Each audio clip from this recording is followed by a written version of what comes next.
Chapter 873. Goto Masayoshi could see that at the top of the burning bush, there was two fruits. On it, there were intermittent embossed lines surrounding it, some thick, some thin, some green, some red. That was blood vessels. His consciousness trembled violently. His thoughts and the veins in his blood vessels merged together, and he suddenly understood what the fruit on the bushes was. That was his eyeballs. His, at least in name, they belonged to him.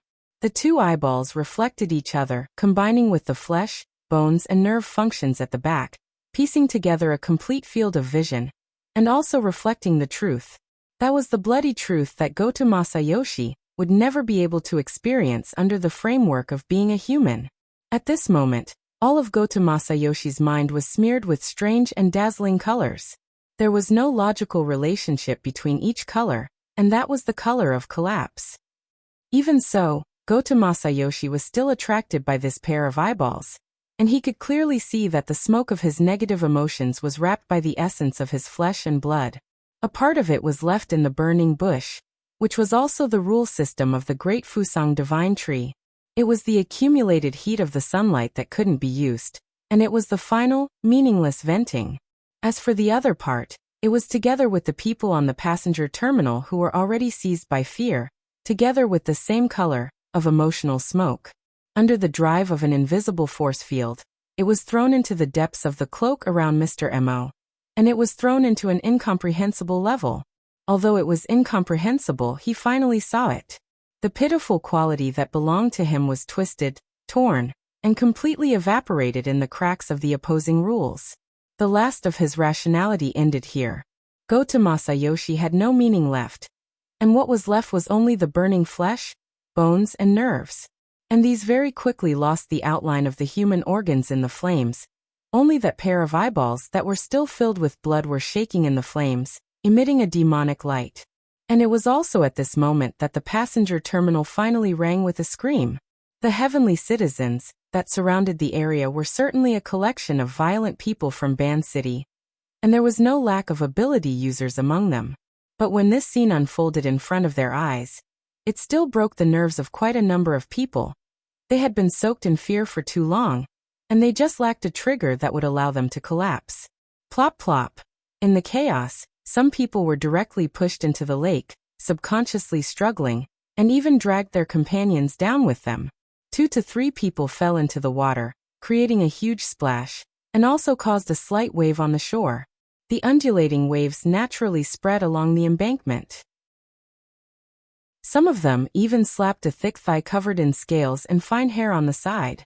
A part of the deep purple mouth, and a part of it, and a part of it, a part. A part of the thin smoke flowed in and out, as if there was a high temperature and poison intertwined.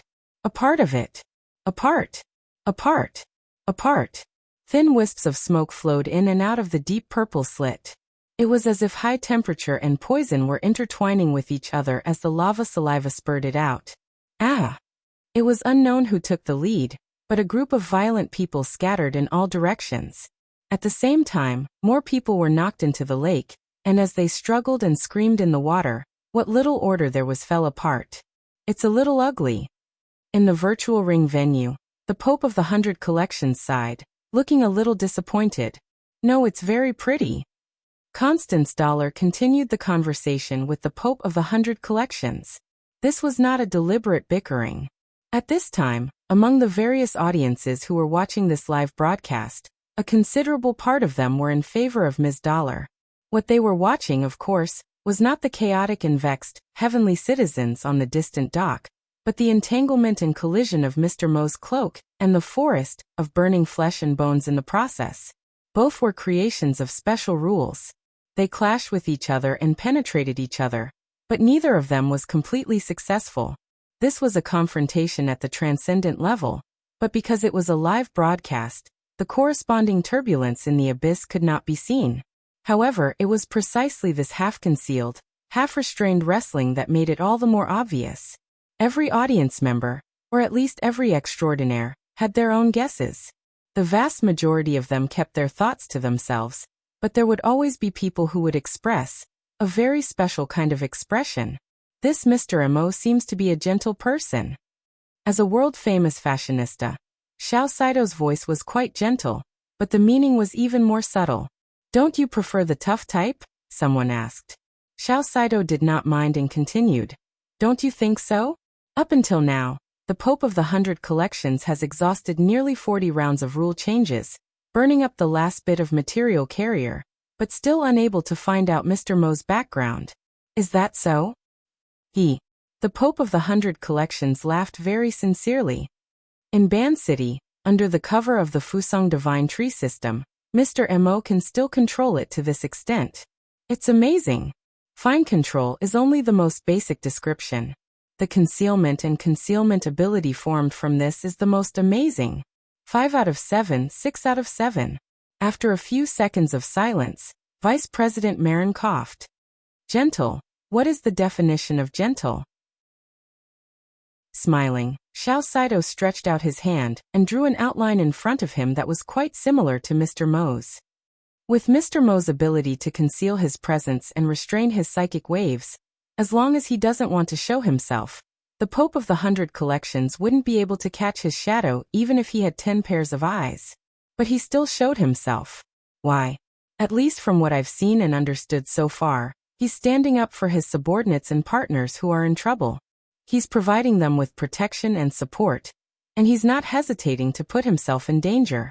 This way of doing things, isn't this a gentle heart? Xiao Saito's embellishment sounded very praiseworthy and high praise, but anyone who knew him well would feel a cold slippery snake wriggling in their ears and chest. How does the Pope of the 100 Collections do things? Even Dr. Pan could figure out the meaning behind it. Faint boos and laughter could be heard in the hall. Xiao Saito accepted it calmly. He didn't want to hide it anyway. He was 6 or 7,000 kilometers away from Ban City. No matter what, he wouldn't be able to get the first prize. In that case, it would be more interesting to make the situation more chaotic. But the problem was, would Mr. Mo, who seemed to have popped out of a rock, really do what Xiao Saito analyzed? Would the Pope of the 100 Collections and the Amaterasu Order under his rule believe in this judgment? Interesting angle. The Pope of the 100 Collections' tone didn't have any interesting reaction at all. The smile on his face had faded, and under his bald head, his entire face was indifferent. You might as well think of a few more good ideas like this. Just one. I can't entrust the foundation of Ban City to this so-called gentle heart. It was obvious from his words that the Amaterasu Order, or at least the Pope of the 100 Collections, wasn't too willing to go against this Mr. Mo in Ban City. As for true God Qianju, well, he might already be rubbing his palms together. At least for now. The Pope of the 100 Collections was still steering the ship, very quietly and honestly asking for opinions. Are there any other possibilities? Why would such a person appear in front of people at this time, at this moment, in this way? This is a question that I can't answer no matter how much I think about it.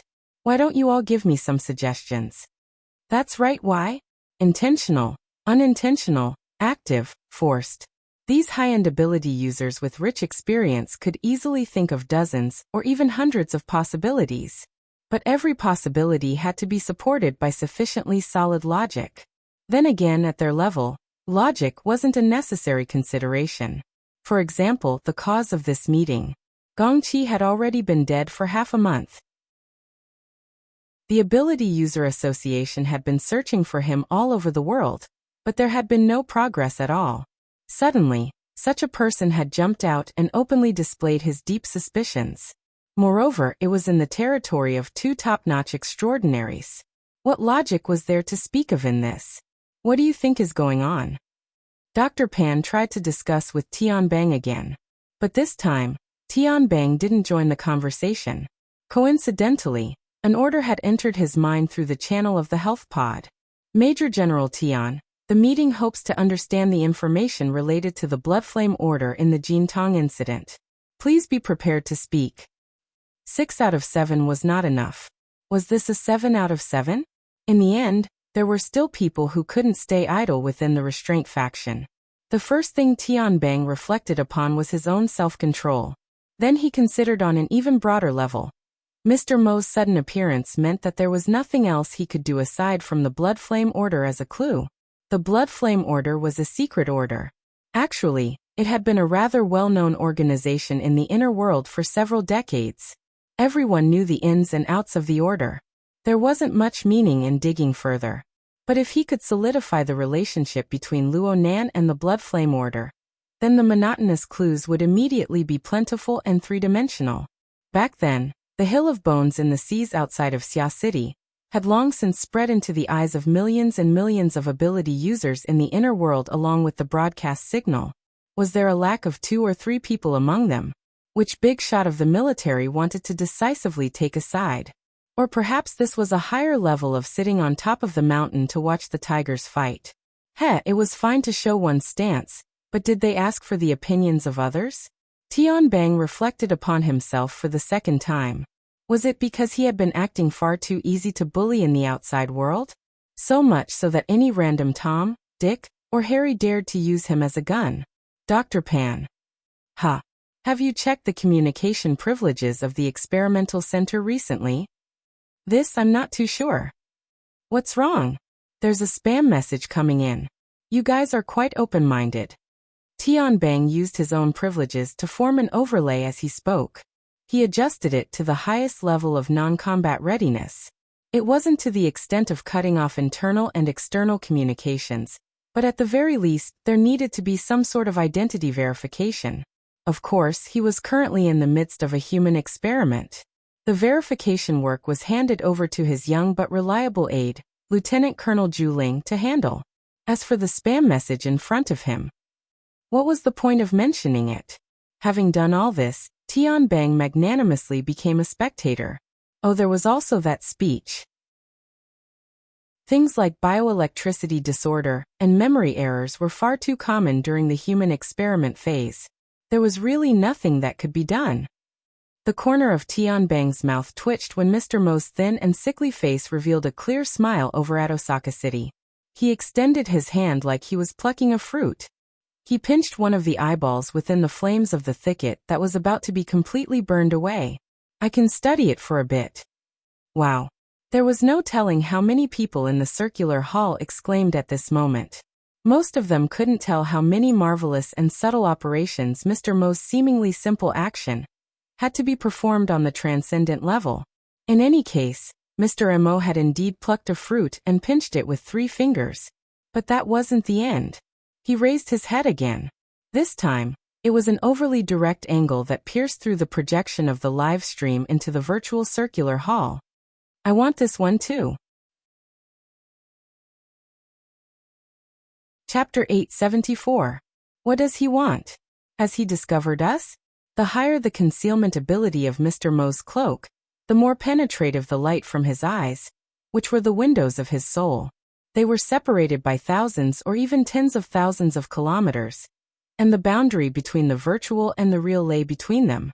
However, at this moment, a similar thought flashed through the minds of most of the audience in the virtual venue. It had nothing to do with logic. It was just their first feeling. However, the feeling didn't last long. While their thoughts were in turmoil, Mr. Mo's eyes remained fixed, and his body didn't move. The gigantic bloody fiend behind him had already made the clearest move. At this moment, the mushed-mouthed ape moved from stillness to a great extent and at a great speed. It was to the extent that its enormous body was like a liquid, or like a wave of light that had broken through the barrier of a solid wall. The filthy color of blood mostly covered the glitter of the light wave, but the elements contained inside were even more complicated. It seemed that a violent chemical reaction was taking place inside the bloody light, and between it and the materials in the outside world. The camera shot from Captain Jimmy's perspective was instantly polluted by the bloody light. The irregular halos and spots obscured most of the details there. F***CK. In the virtual venue, several people blurted out their catchphrases. The problem was that the terrible effect of the live stream did not improve because of their curses. On the contrary, the bloodstains, halos, and spots were still unscrupulously expanding, smearing and polluting their visual field. In the end, they almost lost the meaning of analysis. There were only deformed bloodstains that interweaved into twisted and ever-changing patterns that were changing rapidly. The problem of the live stream continued to worsen, and there was no sign of it getting better. What's going on? At this moment, even Marlin and the others on the circular conference table couldn't hold back anymore. President Abner, on the other hand, quickly made a judgment. It seems that the operation team is under attack. As he spoke, he looked at the Pope of 100 communities. He was probably the only one among all the participants who had multiple perspectives. However, the Pope was still indifferent, and he seemed to be in a trance if one looked closely.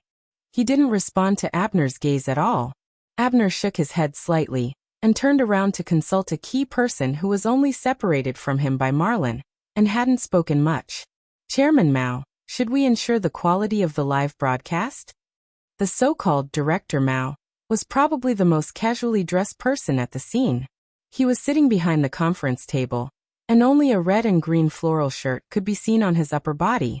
A pair of aviator sunglasses hung around his neck. It was as if he was projecting the beautiful scenery of the Sunshine Coast. One could imagine what the lower half of his body looked like. This was the truth. Not only was this Director Mao a veteran extraordinaire, he was also an independent director of Quantum Holdings in the secular world, and the main liaison for the Deep Blue project. He was practically the highest representative of Quantum Holdings in the inner world. However, unfortunately, he was currently on vacation and was in the Gold Coast. He was forced to attend the meeting, so he was somewhat unwilling and yawned nonstop. However, at this moment, his expression finally tensed up. The vertical wrinkles on his forehead also stood up, and he looked very serious. That's right, we are now an operation team directly under the Apocalypse Laboratory, and we have been attacked. This is a very serious matter. Director Mao was still describing the incident when someone interjected, "When will the live broadcast signal come back?" Director Mao acted as if he hadn't heard anything.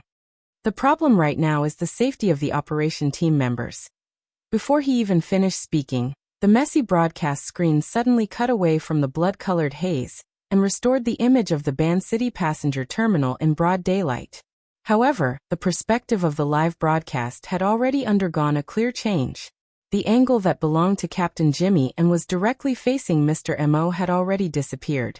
To be more precise, it was in the form of a painting within a painting. It had shrunk to a small area in the upper right corner, and what appeared on the main screen was a side view from the lake's surface to the terminal.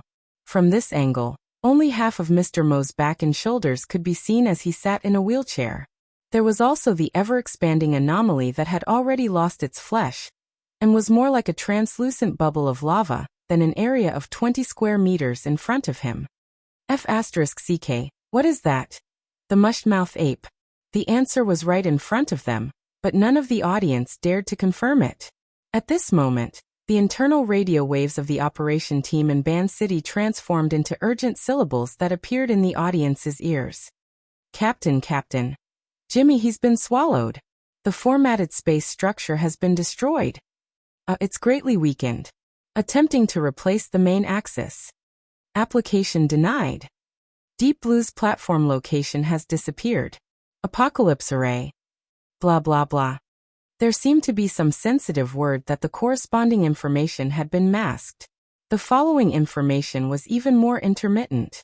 However, the vast majority of the audience present possessed rich combat experience. They could make guesses and understand some of the situation. As it turned out, what Mr. Mo wanted was Captain Jimmy. There's no similarity between that fellow, an ape or lava. At this time, from the perspective of the live broadcast, the blood-colored bubble that had swallowed Captain Jimmy seemed to have passed its peak period of transformation and was beginning to shrink. But its composition, at least in terms of density, didn't conform to people's logical understanding. It naturally became denser and denser. On the contrary, the blood-colored light was becoming thinner and thinner. Many times, a portion of the area would become somewhat transparent after a burst of undulations. It was like an illusory soap bubble. It seemed as if it could be blown away with a single breath. But the problem was that after the initial panic, the operation team had already begun a limited counterattack. All physical and energy ammunition were directed towards the blood-colored bubble. Attack. Attack. At least 5 Deep Blue walkers launched their attacks from the surface of the lake, from the sky, and from the distant commanding heights.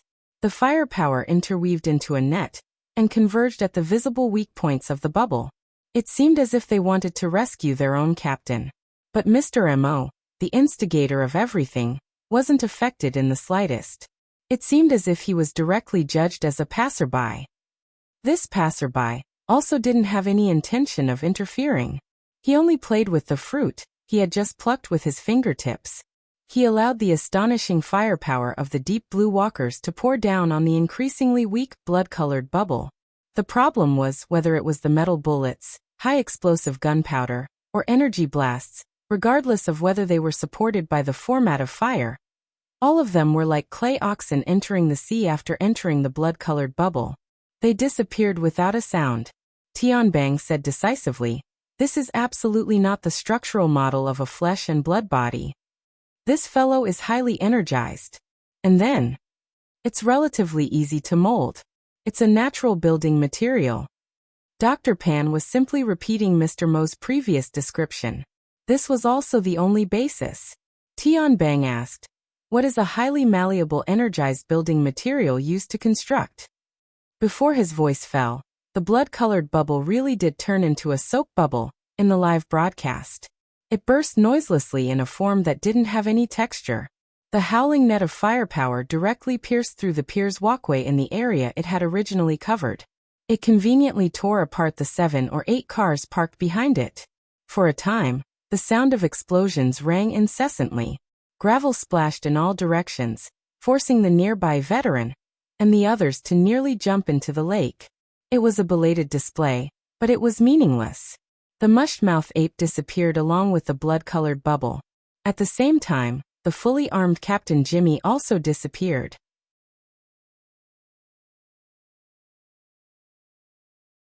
Chapter 875. It turned out that among people of the same level, there were some who were sharper than others. Similarly, there were also some who were more reserved. If not for Director Mao's order to cut off the signal, even if the extraordinary audience had seen through the trick, they wouldn't have exposed the truth in a tone that bordered on losing their composure in public. In front of the circular conference table, Director Mao spread his hands innocently. Under the high-resolution projection effect, the well-developed hairs on his forearms were clearly visible. But in the eyes of many, this extraordinary businessman, who was even more successful than Buhuan Gold back then, had sinister thoughts that were much more complicated than superficial hair. After being reminded, most of the participants stared at the small picture-in-picture area in the upper right corner of the live broadcast, and quickly captured the most crucial information. Captain Jimmy, who had clearly disappeared, had retreated to a corner of the live broadcast, but the filthy perspective that was presented in the form of a picture-in-picture was still there. It was still the same blood-colored spots that were twisted and densely woven. There was no entry point for analysis, but it was still changing and had some sort of vitality. This existence alone had already formed a contradiction with the reality that it had disappeared. And if combined with the goal that people had been discussing and scheming about, it would quickly transform into a predictable explosive point. Captain Jimmy had disappeared from this world, but he still existed. So, where did he exist? Zoom in, zoom in. People like General Kenny, who had gone crazy, had already begun to bang the table and jeer, demanding that the live broadcast switch the small area of the picture-in-picture back to the main perspective. His request had not been met. In fact, it was a little presumptuous to obtain more information through a simple live broadcast. Dr. Pan, for example, had his eyes almost popped out of their sockets. He even used the laboratory resources to strip down the transmitted data from the live broadcast and perform corresponding analysis, but he still couldn't find any pattern. He asked Tianbang again, and the latter, who was trying to imagine Captain Jimmy's current situation, hesitantly said, "The only thing I can be sure of is that Jimmy's perspective changes greatly, which is completely different from the previous static view of the live broadcast. Extrapolating from normal environmental conditions, he should be moving or even rolling. But if there really is a normal environment should be an extravagant hope. And then? You're already making wild guesses. How can there be anything else?" In fact, Tianbang had other ideas. The changes in the shape of the blood-colored spots, including the brightness and dimming of the luminosity, and even the ripples caused by the signal interference, there should be some room for further analysis in the future. Perhaps it would be more appropriate to use the recently popular configuration theory? But no matter what, he had to have first-hand information. As for where the first-hand information was, it obviously depended on the provider of the livestream service. If Tianbang could think of it, the others could as well. Chairman Mao, what do you think? President Abner returned to his usual feminine tone. He was neither too fast nor too slow, showing his respectful attitude. Director Mao didn't even blink as he replied non-stop. I've said it before, this is definitely a vile incident. The Apocalypse Laboratories team stationed in Ban City was hired by the Star Alliance to take on the mission of attacking the cultists. Attacking them was undoubtedly a crime. As partners in all aspects of the Apocalypse experiment, we will communicate with each other. We must quickly reach a consensus and take action against this so-called Mr. M.O., who slaughters the innocent. It was rare that President Abner had the patience to listen to his long-winded speech. Or maybe it was because Director Mao spoke too quickly, but he finally found a gap to cut in. I'm talking about the picture-in-picture. Picture-in-picture? Director Mao appeared to be out of sorts, and didn't seem to be following President Abner's train of thought. The latter smiled and directly pointed it out. Director Mao, Captain Jimmy's perspective is still there, isn't it? He seems to still exist in a certain area, and maintains signal contact with the outside world. Of course, we don't know if this is purely a signal from the equipment, or if it's good news that both the human and the computer are still there. But before the results are confirmed, we should. In fact, everyone has more positive expectations. Director Mao looked around. Sure enough, there were only two types of people in the virtual venue. Those staring at the live stream and those staring at him. These people cast the so-called positive expectations gaze at him. Their eyes were bright and burning. Speaking of which, when he voted in favor of sharing the livestream resources, he didn't expect this situation at all. After a rare second of hesitation, Director Mao followed Abner's rhythm with some reluctance. It would be great if that's the case, but we don't have the information to support it at the moment. President Abner pressed close. There will be. The Apocalypse Lab should have it. As a comprehensive partner, be it Quantum Corporation, the Deep Blue Lab, or the Ability User Society, we are all willing to contribute and jointly decipher this information. Director Mao's expression was solemn. The wrinkles on his forehead and between his eyebrows formed a cross again as he tried to find his rhythm. Of course, we wouldn't have provided the corresponding livestream service otherwise. As everyone can see, the price is heavy. Speaking of which, at a time like this, the efficiency must be higher if we directly face the key issues and key people. Pope of the 100 Collections, what do you think? This was an excellent shift of the ball, and the method of blurring the focus was excellent. The participants began to look in all directions and listen in all directions. At the same time, they paid attention to the size of the livestream as well as the topic of conversation in the venue, for fear of missing a crucial detail. The Pope of the 100 Collections was also smiling, but he also took a longer time to respond. That's why I've been asking for everyone's opinion. Now that things have come to this, is Mr. M.O. being driven by a tender heart, or is he trying to declare something? Only by unraveling this riddle will we be able to take corresponding actions later on. Because of Director Mao, the livestream provided by Deep Blue, and the Apocalypse Lab, as well as the collected information and data, we might have found an opportunity to crack this riddle. Alright, it was back to square one again. Director Mao was sure that he had been cruelly surrounded, but he couldn't blame anyone else. After witnessing the unexpected harvest of the picture-in-picture, his greed had arisen on the spur of the moment, and it had aroused public anger.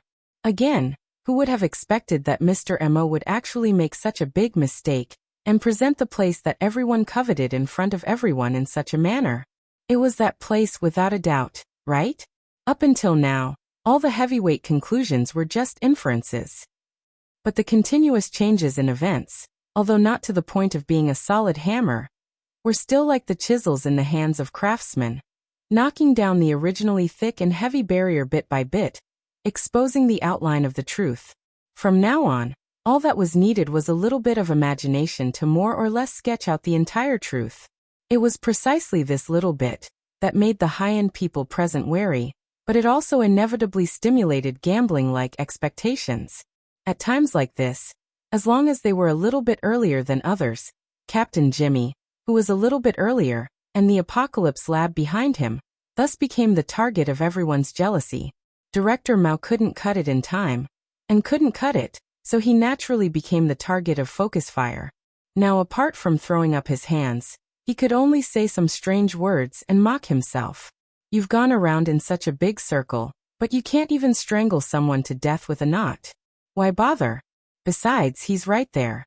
Just ask him directly. Ask. There was a sudden momentary silence in the virtual venue. Director Mao's words actually didn't have the effect of striking a blow to the head. They were just absurd. Would Mr. Mo pay attention to you directly if you asked him directly? But on further thought, if he didn't pay attention, why would he openly expose himself? For a moment, the venue was filled with hesitation. A considerable number of them looked at one another, till someone ventured. Why don't we have a talk? Talk about how to take Gong Chi's old life. Shut up, you old bastard. Let's talk about serious business. Who's going to talk? At this moment, the operation team's rescue operation had already lost its meaning. A few deep blue walkers stopped. They stopped at the scene of the incident with a dignified and awkward posture. Stopping was already like this, so there was no need to mention going forward to talk. If they forced it, it might be another Captain Jimmy. As for the last person to talk to Mr. Mo, go to Masayoshi, he had already died without a complete corpse. The surrounding Heavenly Nations people had also pretty much dispersed. Looking around, there was actually no one suitable to talk to Mr. Mo in the vicinity of the passenger terminal. It really isn't easy to find someone. Their status isn't equal. The Pope of Baiji rubbed his bald head and smiled amiably. Why don't I go ask? Someone immediately objected. Don't. It was so unpleasant just now. It won't look good if we fight again because of a disagreement. Of course, the synchronized translation of the participants was, what if you take the opportunity to secretly give it to him? That being said, if the Pope of Baiji wanted to take the initiative to communicate with Mr. Mo, no one present could stop him. Perhaps it had already begun. In a moment of desperation, someone spoke indiscriminately. Why don't we let this person participate as well? Let that Luo. Someone pass on a message. Fortunately, this person didn't break his brain from the anxiety. He forcefully swallowed the word Nan back down. Even so, the expression in Ouyang Chen's eyes behind the smooth lenses made him break out in a cold sweat. Tianbang, who was watching the excitement, let out a ha. Speaking of Luo Nan, when the situation developed to this degree, the sensitive speech came to an end. The affairs of the world were like this. It was better to have less trouble than less trouble. Previously, the secret of the alternate space was guarded to the death. Quite a few people here hated that they couldn't gang up and attack. But once there was a gap, they all thought of playing tricks. To put it bluntly, they were all people with great families and businesses. They could eat and drink to their heart's content just by opening their mouths. Who would be willing to give up wealth and glory and gamble their lives? If Mr. Mo had calculated this point and intentionally acted this way, then his methods alone were enough to show his brilliance. Just as he was pondering, he heard someone shout, "Oh, he's looking over again." Chapter 876. Everyone's gazes turned to the live broadcast at the same time, but soon, intermittent boos rang out. The reason was simple. The one looking over wasn't Mr. Mo, who had been a passerby for a long time, but the female assistant behind him. The first person to issue a warning was an extraordinaire. Even in the circle of his own kind, being directly looked down upon like this was quite humiliating. It was hard to avoid a few retorts. Are you all blind? What did Mr. Mo just tell her? Is that so? It seems so. Someone testified. Mr. Mo had indeed called out to Yin Lu, and the latter had bent down to listen carefully. Since it was a side view, it was impossible to see what he had instructed her. But in a few seconds, Inlu straightened her body and turned her head slightly, giving the camera a clearer view of her side profile. The camera and the line of sight were at the wrong angle, but it was obvious that Inlu was looking in his direction. At this moment, Mr. Mo nodded to the veteran in the distance. He extended his thumb and pinky and made a hand gesture, indicating that he had something to do. The wheelchair beneath him turned around nimbly and headed towards the cruise that was docked at the pier. He had actually left just like that. There were no longer any obstacles between Mr. Mo and the cruise. Perhaps the Fusang Divine Tree's great divine treasure system hidden in the endless sunlight was one, but the Pope of the 100 Communities didn't show any intention of stopping him. There were quite a few people who suspected that this extremely intelligent Pope Empress Dowager had already used her geographical advantage to secretly form a connection with Mr. Mo. Hadn't he already volunteered to do it?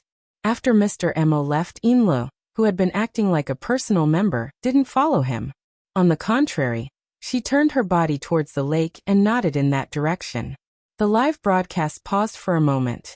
The camera language perfectly displayed the ignorance of the owner of the camera.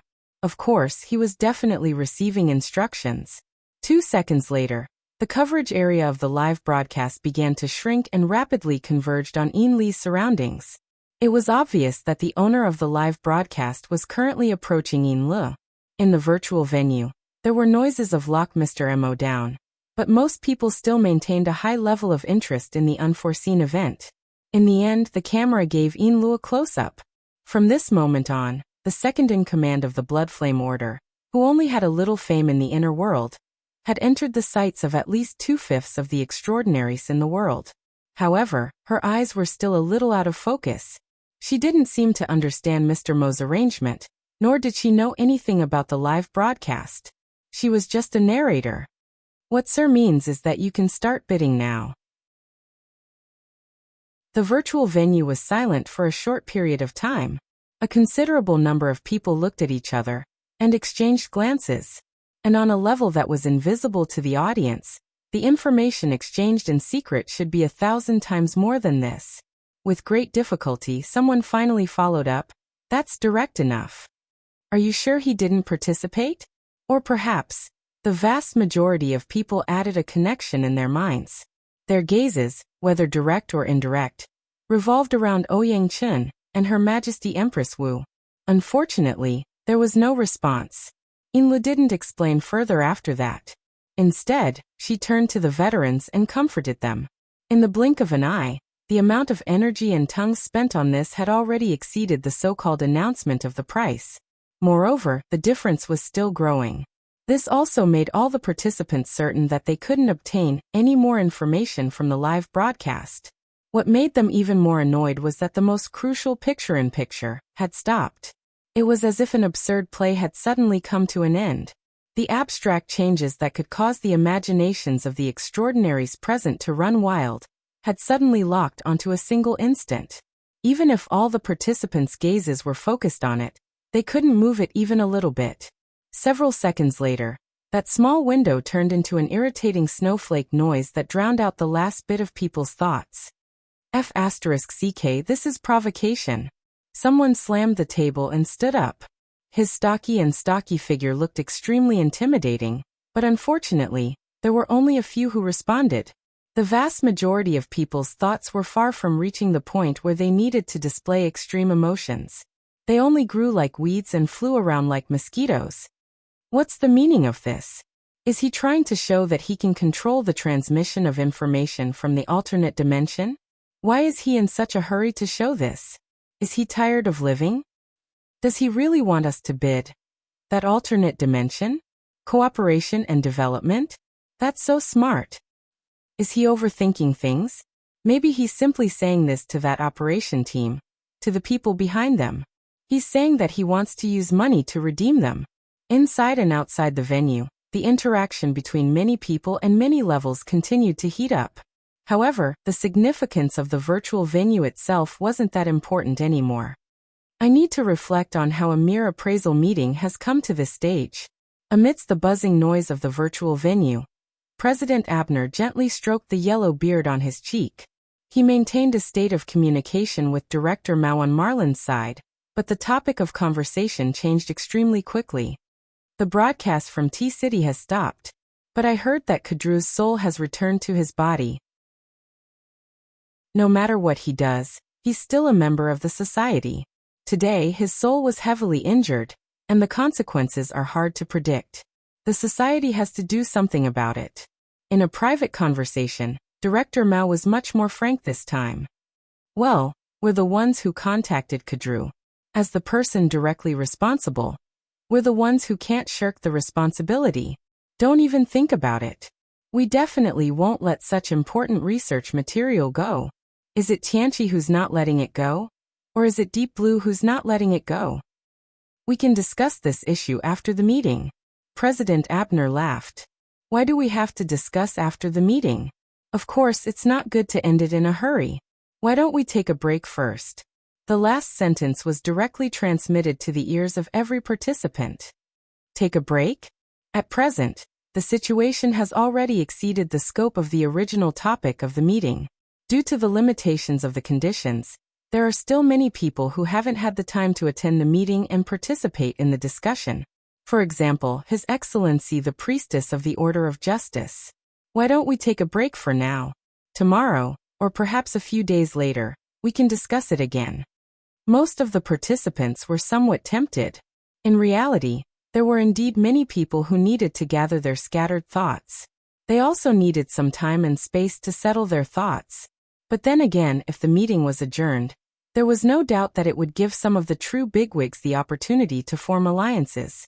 Perhaps the entire situation would be completely different during the next meeting. It was even uncertain whether there would be a second half of the meeting. Many people fell into a dilemma.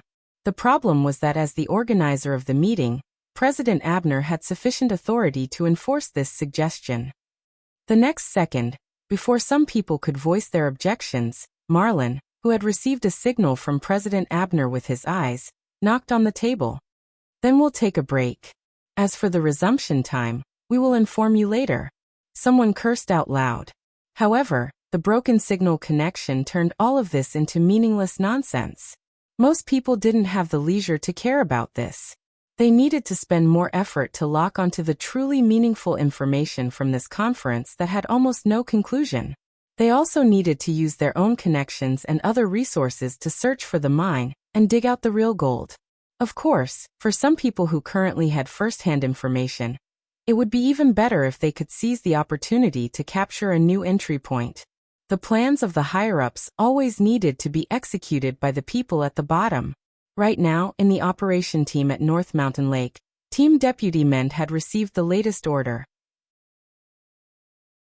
This order bypassed their direct superior, Supervisor Bai, who did not really fulfill her responsibilities, and directly took command through the internal authority channel. Lock the original format space settings and Captain's main authority. Activate full sensory mode. Until there is a clear change of command, maintain this state. Mend confirmed his new supervisor. At the same time, he also confirmed that this old superior, who was slightly younger than him, was still in a bad mood. Therefore, he first opened his mouth to accept the order. After a while, he carefully added, Supervisor Yen, currently, the Apocalypse Array can no longer detect Captain Jimmy's signal.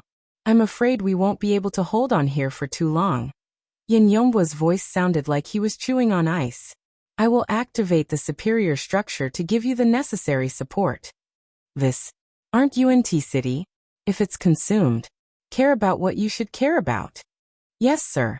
Men subconsciously straightened his back, causing the entire Deep Blue Walker to buzz. At the same time, the 7th generation dynamo core that was deeply implanted in his brain and spinal nervous system emitted a clear electrical signal. It actively connected to the archetype format hub of him and all the other team members around him. A layer of faint yet real and wonderful structure spread out from the distant void. It also seemed to be growing from the inside out. The two ends, near and far, resonated with each other and fused together at a higher level that surpassed the spiritual sea. In less than a second, Yen Yongbo's superior architecture had crossed thousands of kilometers of the Pacific Ocean, arrived at Osaka, and exerted its influence. However, this function was rather restrained. It was only a template, with a weak stickiness. It helped the formatted space on this side, which was on the verge of collapsing due to the lack of the main axis, to do a simple splicing and gluing. At the same time, the missing structures that had been glued together formed an even stronger magnetic force between each other. Then, he used this magnetic force to search for the signals of the main axis that had been cut off. As for whether it was useful or not, Mend, who was on the front lines, wasn't sure. It wasn't just because the signal was so weak that it far exceeded the limits of his perception. It was also because after the superior structure was laid down, frontline personnel, like them, only existed as antennae. They no longer needed to undertake the function of analysis. It should be useful. The long-range support of the Apocalypse Array consumed a lot of electricity. Men's active thoughts gradually settled in the deepest part of his heart, until he entered an extremely quiet and pure state. Whether Captain Jimmy's signal was there or not was no longer a problem for him to consider. Chapter 877. At the intersection of a certain residential area in Nade District, a black nanny van was parked by the roadside with its engine off. However, Haijing, who was in the driver's seat, was not idle at all. Other than answering phone calls, he was adjusting his schedule. When he finally had a chance to catch his breath, he looked at his watch. It was almost 5 minutes past the agreed time. He sighed and made another call. Emoya, open the door. The door at the back opened, and Emoya stepped in with her handbag and sat in her seat. However, the other seats were empty. She and Haijing were the only two people in the car. Emoya tied up her hair and asked, "Where are the others?" Mengfei took them to the venue first. Unlike some people who are 10 times lazier after one trip to the music festival. By the way, is there a guest at home? I saw people coming in and out of your house. Who would come to visit in the middle of the afternoon? A bunch of annoying people. Let's go. It was rare for Emoya to be agitated. Haijing didn't ask any more questions. He started the car and changed the topic. Just now, the company's IT department came to ask about a bug in your personal information retrieval system. It's probably a bug in the SCA's debugging system. Next week's event won't be easy. I happen to be working there, so why don't you let me know? Emoya? Got it. Emoya's irritation clearly continued. Haijing felt a little strange this time. He couldn't help but turn his head and wanted to ask, but he saw a slender figure coming out of the residential area from the back window. Ruewen is going out too? It seems like there's an activity at school. Emoya opened the carriage door and called out from afar. Ruewen, come here. Ruewen, who was dressed in the school uniform, maintained her silence. She moved over to the side of the car and only replied with a big sis Emoya when she heard Haijing's greeting. Brother Jing. His words and tone were exactly the same as Luo Nan's. Emoya put on the demeanor of an elder sister. Ruewen, go to school? I can give you a lift on the way. What kind of activities did the school have on Sunday afternoons? Also, how was it on the way? Haijing felt that something was amiss. He quickly calculated the route in his mind, but in the end he could only form a large triangle on the map. However, as a manager, she had to solve this problem. He also smiled at the thin and somewhat autistic girl and beckoned her to get in the car. However, Ruewen didn't appreciate it. No need. After simply spitting out these 2 words, Ruewen bowed in this direction. She was polite and distant, and then directly walked away. Haijing raised her eyebrows. Acting like an elder sister, huh? It's because you're here. I have a good relationship with her. The little fellow is independent, so you don't have to worry about her. Yeah, he's just like his brother, a liar. Haijing was confused by Emoya's words. The only thing he could be sure of was that Emoya was currently in a bad mood. It was best not to provoke her. The nanny van started moving, and Haijing soon realized that there were many other cars that started moving at the same time. There was one in front and 2 behind.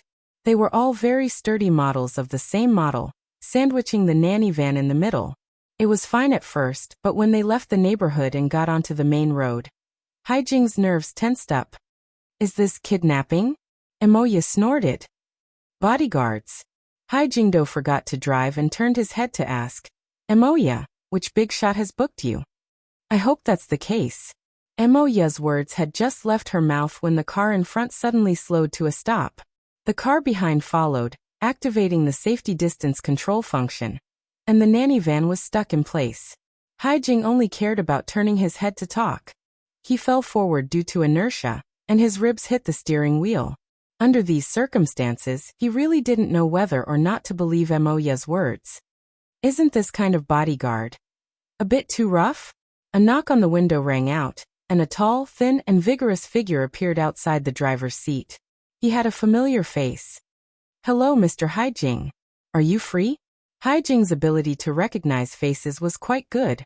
After staring blankly for 2 seconds, he recalled a string of memories from the depths of his heart. Last year's university birthday, the municipal square, the first performance after signing a contract with the band Mountain Creek, the extraordinary person in the underground passageway. Of course, there was also the close relationship between this person and Luo Nan. He remembered that when he first met Rue Wen, this person seemed to be there as well. "Me, Mr. Qin? It's me, Qin Ikuan." Qin Ikuan greeted him through the car window. "We meet again. I've just been hired to be Mrs. Emoya's full-time driver. Please take care of me in the future."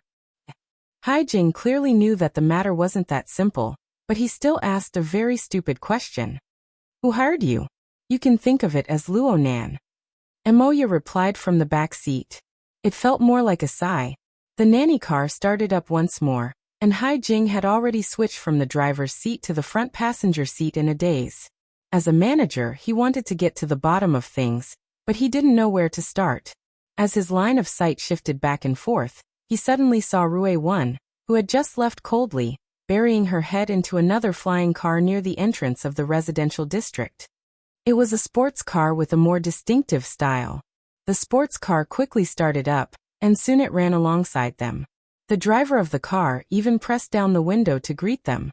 "Teacher Cat Eyes?" Cat Eyes gave him a smile from the driver's seat. The car sped up, leaving the fleet of cars behind in the blink of an eye. For some people, the world has already changed. It's quite troublesome to adapt to it. But in this sort of situation, they still want to hide it from everyone, especially from their family. This is undoubtedly making things awkward. It's meaningless. Cat Eyes' current state wasn't all that great after being tormented by her boss for quite a while in the wee hours of the morning. She let the car go into autopilot mode after entering the high-speed magnetic rail. She simply curled up in her seat and chatted with Rue Wen. "You also feel that it's very inconvenient, right? As long as those bureaucrats don't make mistakes, they won't be afraid to do things. So they lick up especially hard. It's very disgusting." Rue Wen sat quietly in the front passenger seat, not responding to this sort of topic. Cat Eyes didn't mind either. Over there was the big boss, and over here was the small boss. The more she interacted with them, the more she knew that these two were unfathomable freaks. Of course, the small boss was a bit cuter. Cat Eyes reached out her hand to touch Rue Wen's jade-like face as she thought this. But before her fingertips could reach Rue Wen's face, the little girl in the front passenger seat was like a translucent bubble. She suddenly burst and disappeared. All that was left was a tiny ripple in the void. Oh, there was also the whisper she left behind. "Thank you, Sister Cat Eyes." TSK. She's also an awkward child. Rue Wen relied on Cat Eyes to leave her home normally. She didn't need to conceal anything in front of people who knew her inside out. She simply crossed the barrier of the void and stepped into the cloud world. She felt an abnormality the moment she entered this void. The stability of the void she was in was very questionable. It was as if many traps were buried beneath the surging flow of clouds and mist that could collapse at any time. The invisible depths of the void seemed to have turned into quicksand that was scoured by an underground river. It had lost the stability she had achieved over the years. Rue Wen opened her mouth, wanting to call out to Luo Nan, who was somewhere unknown. But in the end, she didn't make a sound. She wasn't used to addressing Luo Nan as such. "Brother." She didn't want to call him. Luo Nan wasn't polite enough. Therefore, her normal behavior was to completely forego addressing him and directly communicate with him. The transmission of sound waves was actually the least effective in the current situation. Ruewen was more used to using her mental senses to capture Luo Nan's location and directly teleport over. But the current situation didn't seem to be suitable. Ruewen suppressed the power she was used to. She simply pondered for a moment before turning her body. She didn't circle around the half-collapsed void traps. Instead, she directly plunged into them, allowing her body to sink into the depths of the unfathomable region. Ruewen entered the misty maze in the next second. The void barrier, which originally required the strength of an extraordinary to go all out in order to blast open, had already turned into a nearly rotten wooden board. Anyone could casually enter. Of course, this was only limited to the surrounding region. There was nothing much to say. This was the effect of Luo Nan's power. There was still a certain distance between Ruewen and Luo Nan right now. Luo Nan had already discovered her arrival, but he was unable to split himself for the time being. He had no way to greet her. Ruewen knew from this that Luo Nan's current situation wasn't too good. She pursed her lips and didn't make a sound. She followed her senses and made her way through the misty maze that had no concept of up or down. She hadn't been here for a few days, but this world gave her the feeling that there were some changes. The trillions of fragments seemed to be trying out some sort of new arrangement, but they weren't able to completely take shape. They were like a pot of thick rice soup, but there were some special textures in specific regions. For example, Ruewen saw the silhouette of a person. His skin was dark and heavy, and he wore combat clothes. He was wrapped within the thick mist. He seemed to be twitching, but his body was clearly restricted. The texture of the surrounding region wasn't of the rice soup type. Instead, it was more like a tangled ball of silk rope. To be exact, it was more like pieces of a spiderweb that trapped mosquitoes and flies. As for the person within the spiderweb, Ruewen didn't recognize him. The newcomer clearly sensed Ruewen's arrival. His eyes were half opened and half closed. He wanted to open them, but he couldn't. His arm was still struggling within the mist, but he was ultimately unable to break free. Clearly, his self-awareness wasn't enough to break free from this spiderweb-style confinement, as well as the deeper confinement strength. Ruewen also noticed that there were several transparent needles piercing into the area of this person's head. The front end penetrated deep into the skull, and even the other organs of the body. An extremely long thread extended from the back end of the needle. It was connected to a certain region within the misty maze. There was a rich and varied energy and information that flowed and exchanged between them. Ruewen was soon convinced that the back end of the needle was Luo Nan's current location. She didn't pay any more attention to the figure within the spiderweb. She followed this guidance and continued to make her way through the maze. It didn't take long for the rough house that Luo Nan had constructed in the depths of the misty maze to appear before her eyes. It was just that most of the edges of the rough house had already melted away at this moment.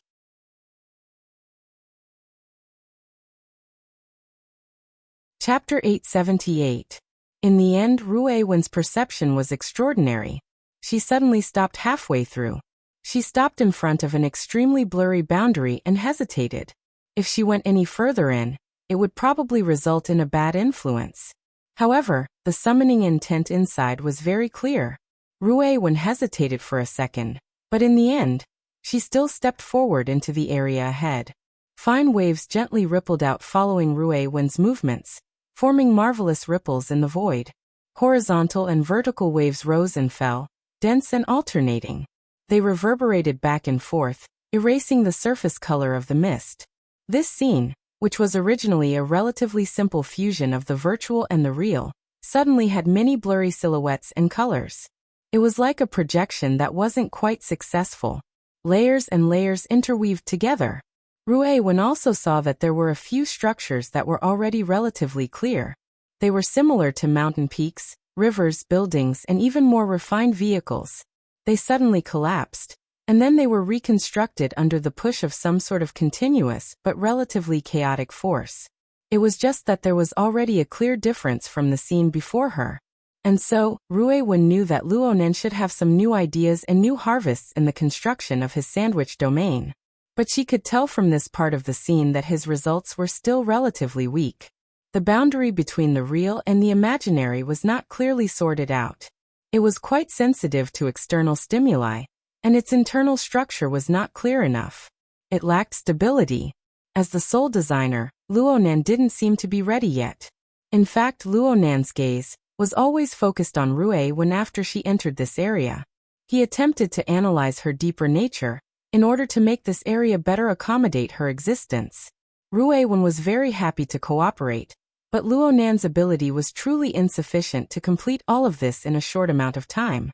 Luonan gave up after a few adjustments.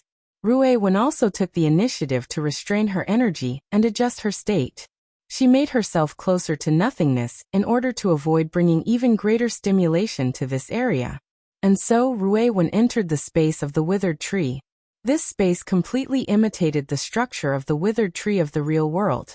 It was as narrow and small as the real world was. Though it was narrow and small, the structure of this space looked much more stable with the blueprint provided by Luo Zhongheng. It was no different from the real world. Ruewen found Luonan without expending any effort. Right now, Luonan was in the resting room at the lower level of the tree hole space. He sat on a circular seat leaning against the wall with his head lowered. His breathing was long and drawn out, but an unstable situation would occasionally appear in the middle of it. His back was bent, his arms were crossed, his legs were crossed, and he was sitting very openly. However, if one looked closely, one would find that the structure of his body and the details of his movements were very unnatural. As he breathed, many parts of his body appeared stiff or distorted. In front of him, there was a pile of metal components, all of which were exoskeleton configurations. They were in a mess and were not taken care of. Bloodstains could also be seen in the messy pile of spare parts. His injuries are very serious. Ruewen stated the facts directly. Yeah. Luonan gave a simple response, but he didn't raise his head. In fact, his spine was injured, and normal movements were extremely strenuous. His voice was hoarse and weak. Ruewen didn't say anything more. She just walked forward, and her slender and slightly cold fingers lightly rested on Luonan's neck. She made a slight shift, and she detected many areas of swelling, collapse, and even deeper and more serious injuries. Luonan was immediately unable to maintain his deep state. He shouted loudly, "Stop touching. It's itchy. It hurts." Ruewen's fingers lifted up as if she had been electrocuted. She froze there, not knowing what to do for a time. "Hiss. Don't worry. I'm super sensitive right now." Luonan hissed as he spoke. His entire body was trembling.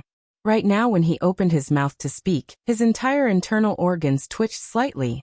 However, there were some things that needed to be explained clearly. The main thing is that the perfect body created by the lamination interference isn't that easy to bear. It was so fun to bully people just now, but now the backlash is life-threatening. I'll help you reposition it. Ruewen didn't participate in Luonan and Dean Wan's academic research process, so she didn't really understand what a perfect body was. However, she discovered that there were over a dozen bone fractures on Luonan's body from her rough observations just now. His internal organs were also displaced and damaged. If Luonan was a normal person, he would already be struggling for his life in the ICU. Luckily, Luonan was still able to laugh. He really was laughing. Wait a moment. Let me memorize everything first. Ruewen still didn't understand. The injuries are quite serious, but these are all the consequences of having an incomplete exoskeleton frame. Not this pile. This is what I stripped off the body of the fellow outside. Cold sweat was dripping down Luonan's cheeks, falling onto the gaps between the exoskeleton fittings. There was even a thin layer of dust on top of these fittings. He nodded with his chin. It should be these. Master Shou used the rib bones of a ghost ox to process them. Their toughness and transformability are pretty good, but their strength is a bit lacking. Right now, all that's left is a layer of dust. I relied on this toy to forcefully push myself to the perfect body. But right now there's only this bit left. It has absolutely no value as a reference, so I can only rely on myself. I need to memorize all of the injuries. I need to see where the problems are. Only then can I fix them. I don't want to fall into the same pit next time. Ruewen frowned slightly, but Luonan gasped for breath and continued speaking. Oh, my nervous system is preserved quite well. And right now I'm quite excited. This is the best opportunity. I've prolonged this state because I need to seize the time to record all of the feedback from my intuition. I feel like everything is going to be a mess when I return to my suppressed state. You're here just in time. Help me out as an observer. We'll compare the results later. If you remember clearly, then you'll earn. But if you don't learn from your mistakes, then you'll suffer a huge loss today. Ruewen could see that Luo Nan was indeed in a rather excited state right now.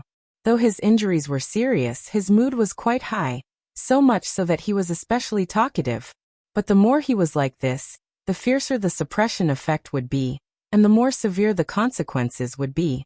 In the end, she wouldn't go against Luo Nan's intentions. She pursed her lips and stared blankly for a few seconds before nodding in agreement. Luo Nan grinned and projected a work area. Many important details had already been recorded on it. There was also a simple drawing of the human body. The words and text were combined, matching one to the other. Clearly, he had spent quite a bit of effort. Ruewen used her unique sensing ability to understand Luo Nan's body and soul frame. Her understanding of Luo Nan's body and soul frame was not inferior to Luo Nan's. She knew Luo Nan's progress with just a glance. He could even find some deviations from his own senses, so he pointed them out one by one. Her ability to describe was quite bad, but Luo Nan was quite alert. As long as she pointed to a location, he would be able to quickly correct it without needing to say much. Oh, this nerve cluster. I didn't even notice it. The relevant area is numb. Luo Nan gave her a thumbs up. You've written the words very properly. Clearly, Luo Nan strove to construct a relaxed atmosphere. It was just a pity that Ruewen's sharp perception could easily cut through all of his disguises. You've worked hard. How can it not be tiring to be injured? It must have been really good in front of you. What I'm saying is, Ruewen needed to think about what to say. You've been working very hard with me here. Luo Nan didn't find her words strange. It was just that when he wanted to console her, sweat soaked into his eyes. His eyes were unbearably dry, and he cut a rather sorry figure for a time. Ruewen immediately reached out to help him wipe it away. Her fingertips didn't touch his pupils, but a cool and refreshing feeling pervaded the air. This move is called Sword Energy Eye Cleansing, right? Luo Nan continued to liven up the atmosphere. Then he explained. You've seen the structure outside. It's true that it was quite tiring to bring you in this state, but your control is excellent. It's much better than I imagined. Plus, I wanted you to come over for the sake of continuous improvement. Right now we're in the stage of collecting data and endlessly experimenting. Speaking of which, do you understand the structure inside? A little bit. It's really troublesome. You've been injured all this time. That's not the right way to describe it. You should say that the existence of this half-baked domain is a constant burden for me. But you need to see that the benefits inside are enormous. Luo Nan needed to give Ruewen an explanation of the current background. Have you discovered yet? Right now, the core of the domain I've set up around the dead tree is solid. Even though it's also a sandwich biscuit, it basically continues with the balance that you saw last time. I'm talking about relative balance. But the outer region is something I've set up on the spot. Let's call it virtual reality for the time being. It's basically pieced together randomly. But there's really no other way. If I don't do this, a lot of messy energy won't be able to leak out. In addition, I need to use this to deceive people. I need to deceive a lot of people. Ruewen immediately thought of the outer region, the fellow who was entangled in the spider web. It's just one of them. A test subject. I won't go into the details. In short, I've already become the target of public criticism, due to my not-so-smart actions this morning. Many people want to pull out my tendons and flay my skin. I definitely can't beat them head-on, so I'm using this method to trick them. Yeah, I'm trying to trick them. You're using this? Ruewen showed a rare display of straightforward doubt towards Luo Nan. Cough. You can't really win people's trust, right? Right now, it really doesn't look good.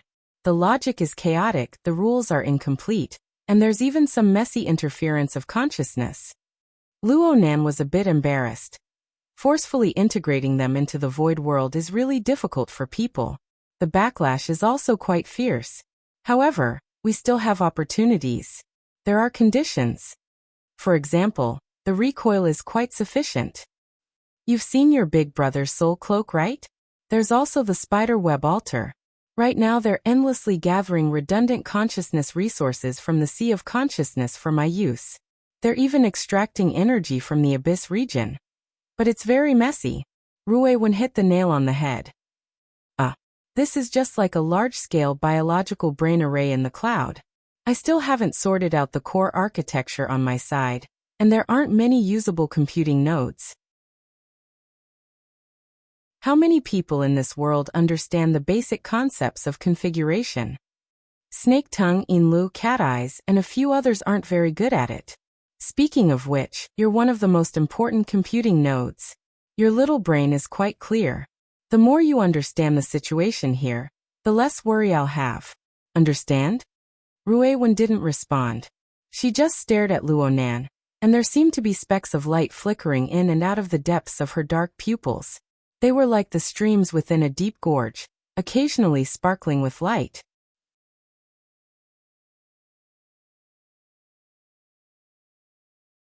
Chapter 879.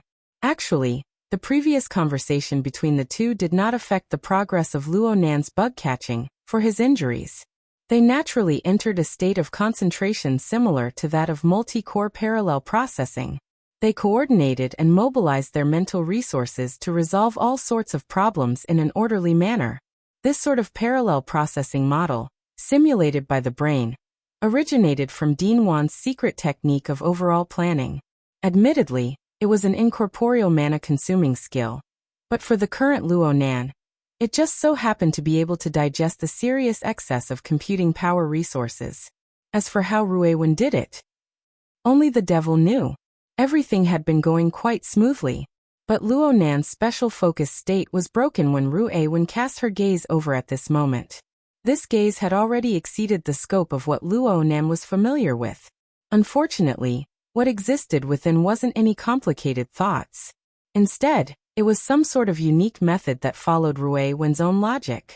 Luonan instinctively wanted to analyze it, but he didn't know how to start. This caused the unstable state of his domain to fluctuate once more. For a time, he found it a bit hard to bear. He could only adjust himself and subconsciously talk to himself. Are you wondering why I'm using such a complicated and strenuous method? You're under a lot of pressure. Ruewen's words were like an arrow piercing his heart. Luonan grinned wryly, but he felt unexpectedly good chattering like this. Yeah. Every single one of the people I need to deal with right now have abilities no less than Jin Tong and Gong Qi. I hoodwinked them this morning, but in the end it was just hoodwinking. Those people have their eyes fixed on the cloud world. No, it's very likely that they're looking at the deeper layers. Even if it's the cloud world, there's no room for them to toss and turn. If I'm exposed, then so be it. I might as well forcefully create one. Isn't this taking things for granted? People have to live under pressure. If I don't take this opportunity to pull my strength up by a chunk, then it will certainly be very unsightly when I return. This is a situation where there is no retreat and only advancement. Looking at it from a different perspective, your big brother has indeed found a shortcut to quickly level up. Ruewen stared at him. You said before that you shouldn't think of shortcuts when doing things. Cough cough. That's the principle of how people conduct themselves. But if a pie really falls from the sky and smashes into our mouths, we can't spit it out, right? Ruewen didn't ask what the pie was. She didn't open her mouth any longer. She continued to stare at Luonan with her extraordinarily serious and deep gaze. And it was under her observation that the truth, hidden behind layers upon layers of mental and material barriers, appeared one after another. Luonan formed a connection with the material void, the sea of consciousness, and even the polar domain of the abyss region at the same time. Regardless of the details, the connection twisted time and space, and erased the elements such as distance to the greatest extent. As a result, the vast and complicated domains that he could reach were all deeply or shallowly connected to him. Also, because of the special structure, some sort of depression was formed, which absorbed energy and information from all directions and in all forms endlessly. For example, the torrent of information created and stimulated by the billions of domain fragments in the misty maze had no pattern to speak of. If this was a few days ago, the last time Ruewen came to the tree hole, Luonan would have been drowned in the endless stream of information. And now, the source of information had increased by quite a bit. The amount of information seemed to have grown significantly as well, but Luonan seemed to be a lot more relaxed when dealing with it. There was an enormous filtering net that couldn't be distinguished clearly. It wasn't just a single layer, but a complex structure that spanned vertically and horizontally. It covered the entire sea of consciousness and even deeper regions. It lay across the center of the surging torrent of information. It carried out precipitation, filtration, analysis. In the end, some rules were sorted out and transported to the most core region. The core of the filtering net was obviously Luonan. To be precise, it was a complex projection based on Luonan and related concepts. The projection seemed to be some sort of religious image from the historical knowledge that Ruewen had recently learned. To put it simply, it was a god. Luonan might not have deliberately created this sort of image, but this entire process of absorption, precipitation, and filtration was destined to accumulate into this sort of structure. Ruewen could trace even further upwards, but it was meaningless. She watched silently, but her line of sight had already reversed. The image cast into the depths of Ruewen's eyes very faithfully reflected the complex pulse of the present, but it was never a pure reflection of the present. Before, the echoes flowed in the opposite direction, but now they flowed in the direction of the rippling light of the stream, in the depths of her eyes. The frequency of the pulse continued to accelerate, exceeding the scope of the present in the blink of an eye. The pulse continued to accelerate and evolve until it completely lost the outline of the present, transforming into a diffuse and decaying still image. And so it came to an end. This isn't good. Ruewen didn't know why she was seeing such a scene, but the terrible scene at the end forced her to open her mouth and tell Luonan. However, her ability to express herself was truly limited. The more anxious she was to describe it, the more she didn't know where to start. Luonan saw her open her mouth and frown, and he could guess a few things. But he already had a vein in his mind. Now that he had advanced to this stage, it was just as he said. There was no retreat. It was impossible for his will to waver. So he just laughed. I know that you feel that the layer of virtual reality outside is crooked and twisted. The simulator has failed to update. External database detected. Do you wish to connect? Warning. If external database is connected, some functions of the simulator may be unusable. External database has been connected. The prediction function is 73% complete. Do you wish to start the simulator? The simulator has been activated. Scanning the external environment. No simulator vehicle detected. Please select 1. Thinking training mode. 2. Complete mode. The vehicle can be reassembled with the help of the simulator self-assembly and debugging wizard. Minimum requirements for reassembling the vehicle. Specialization in space-time configuration. Level 2 of the Heavenly Stairway.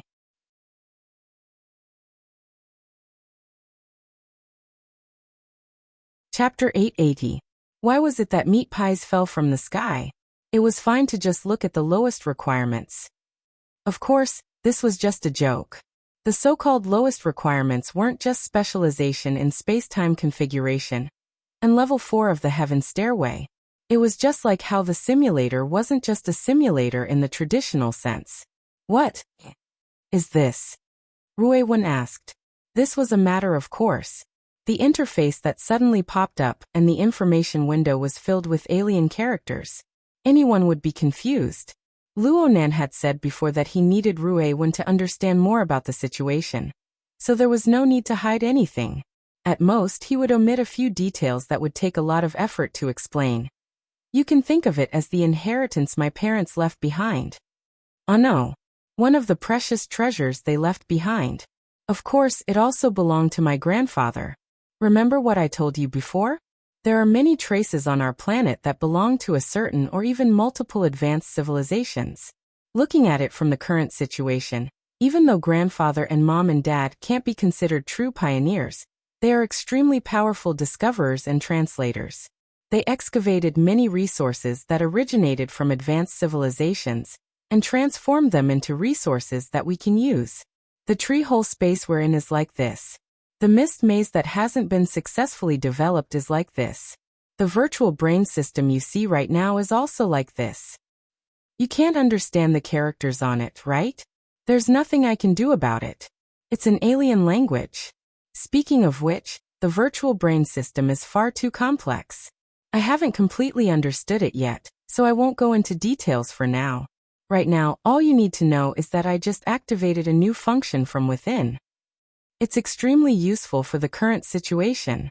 Ruewen was the best listener. She didn't utter a single word during Luo Nan's long speech. She just listened attentively and watched attentively. It was as if Luo Nan was the only person in the world. There was no need to doubt that she would miss a single shred of information. Luo Nan gestured to Ruewen to shift her gaze from his face to the projection area. The virtual brain interface. The central virtual brain galaxy had a structure of millions and millions of stars. It was very complex and dazzling. The outer satellites, especially the exoskeleton system that represented personal equipment, also involved many layers of explanation. Luo Nan just skimmed over them. Luo Nan's fingertips and Ruewen's line of sight finally fell upon another satellite, which was the outer space flying ship.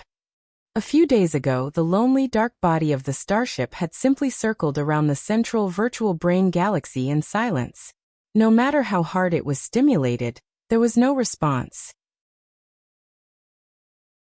But when Luo Nan passed the 100-year sequence general education test, as well as the additional offline test, perhaps more importantly, after Luo Nan made contact with the Sunwheel Hell in the distant deep space and experienced the baptism of its flood of information, the unreadable state of this satellite was gone forever. At this moment, although the spaceship in outer space was still dark and lifeless, a certain area in the middle of the spaceship was electrified. The light in the area was passing through some of the portholes on the spaceship, turning into fragments of different shapes and flowing out. Amidst the twinkling lights, a relatively complete functional area appeared. The reflection of it. Oh, this area appears to be mini and empty, but it is actually operating normally. Although I can't see its internal structural components too clearly, it is still extremely precise and tight as a whole. It may be illusory, but the way it operates is real. It belongs to the reality of the material world. It's a virtual physical system. Luo Nan's telepathic thoughts linked with the external neuron, driving the image on the projection to enlarge endlessly, focusing on the sole light source of the spaceship in outer space. As his cultivation continued to rise, the precision of his perception and control over this area continued to rise as well. From a visual perspective, they were like two astronauts walking in space or ghosts floating in the starry sky. They approached the spaceship in outer space ceaselessly, and then seeped inside. This area within the spaceship wasn't too spacious compared to the overall structure. The environmental layout was also relatively simple. There was only a single piece of integrated equipment that occupied an area of about 10 square meters. All that was left were the corners. The integrated equipment was like a large beetle lying on the ground, with its head and tail cut off. At the relatively wide front was an arc-shaped interface. Right now, it flickered with the radiance of information. Large amounts of text and diagrams, as well as the constantly switching map and various non-optical imaging effects, made all of this exude a lifelike professional style. Perhaps at this very moment, in a certain corner of the universe, there was such a piece of equipment. It was controlled by some bizarre intelligent life form, carrying out its functions and missions. Luo Nan constantly fine-tuned the angle of the projection. He was like a photographer, deliberately creating an immersive feeling. Right now he and Ruewen stood at the top of the tree-hole space. Behind them was the lens and the surrounding nebula.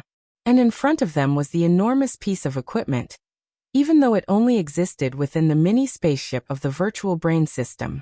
Luo Nan was the operator. He had already found the relevant content from the large manual of the virtual brain system. Even though it was a bit too simple, he was still brimming with confidence after studying it seriously and putting it into practice. He demonstrated it in front of Rue-1. To put it bluntly, this is a simulator. Frost River reality. No, it's closer to the burner simulator, or the simulation effect of the psychic wave network. After all, you're separated by a layer. At most, you're watching a 3D movie. But in my perception, it's already quite realistic. Luonan erased the original image on the front interface of the device as he spoke. After a few jumps, an even simpler and clearer pure text interface appeared. There were many options and their corresponding explanations. Luonan translated for Rue-1. Truth be told, using the secret text of the word me, to sense it was impossible for him to be confident and elegant. He could only make do with it. This is the level selection page of the simulator. There are a total of 4 options. Each one corresponds to a different level and mode. However, they aren't in the simulator. They're in the simulator itself. Oh. First, we need to understand one thing. Even though we're looking at a simulated simulator, it's only simulating one of the simulator's forms. To be more precise, it's the lowest form. Do you understand? Rue-1 thought for a bit. She extended her finger and tapped on the simulator interface in the virtual projection area. There was a column of text at the very top. If you choose this option, it will be a beetle. If you choose another option, it will have a different appearance. This is the principle. It's like a transformer, but it's tens of thousands of times more complicated. Luonan extended his hand to touch Rue-1's finger. He tapped on the first option as well. I named this option Brain in a Jar, in accordance with Earth's language habits.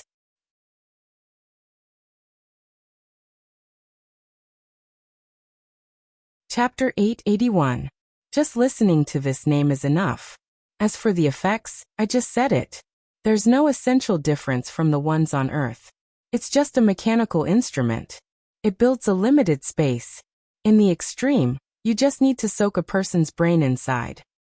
It mainly targets the body and soul framework of humans or other higher intelligent life forms, especially the brain and nervous system.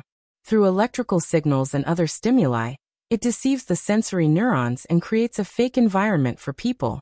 Of course, it suffers from many restrictions.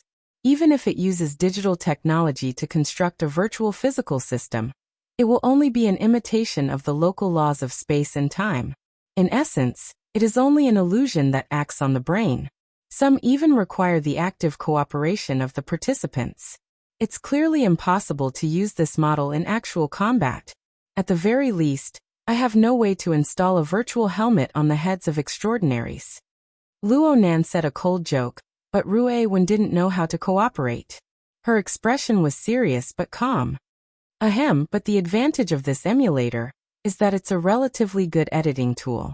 As long as there's enough data, as long as the data is sufficient, the computing power is sufficient, and there's also the power supply, it can edit a very good setting and even a script. It can create a virtual Earth or even the universe. Theoretically, it is feasible. On a smaller scale, it can be used for ordinary games and training.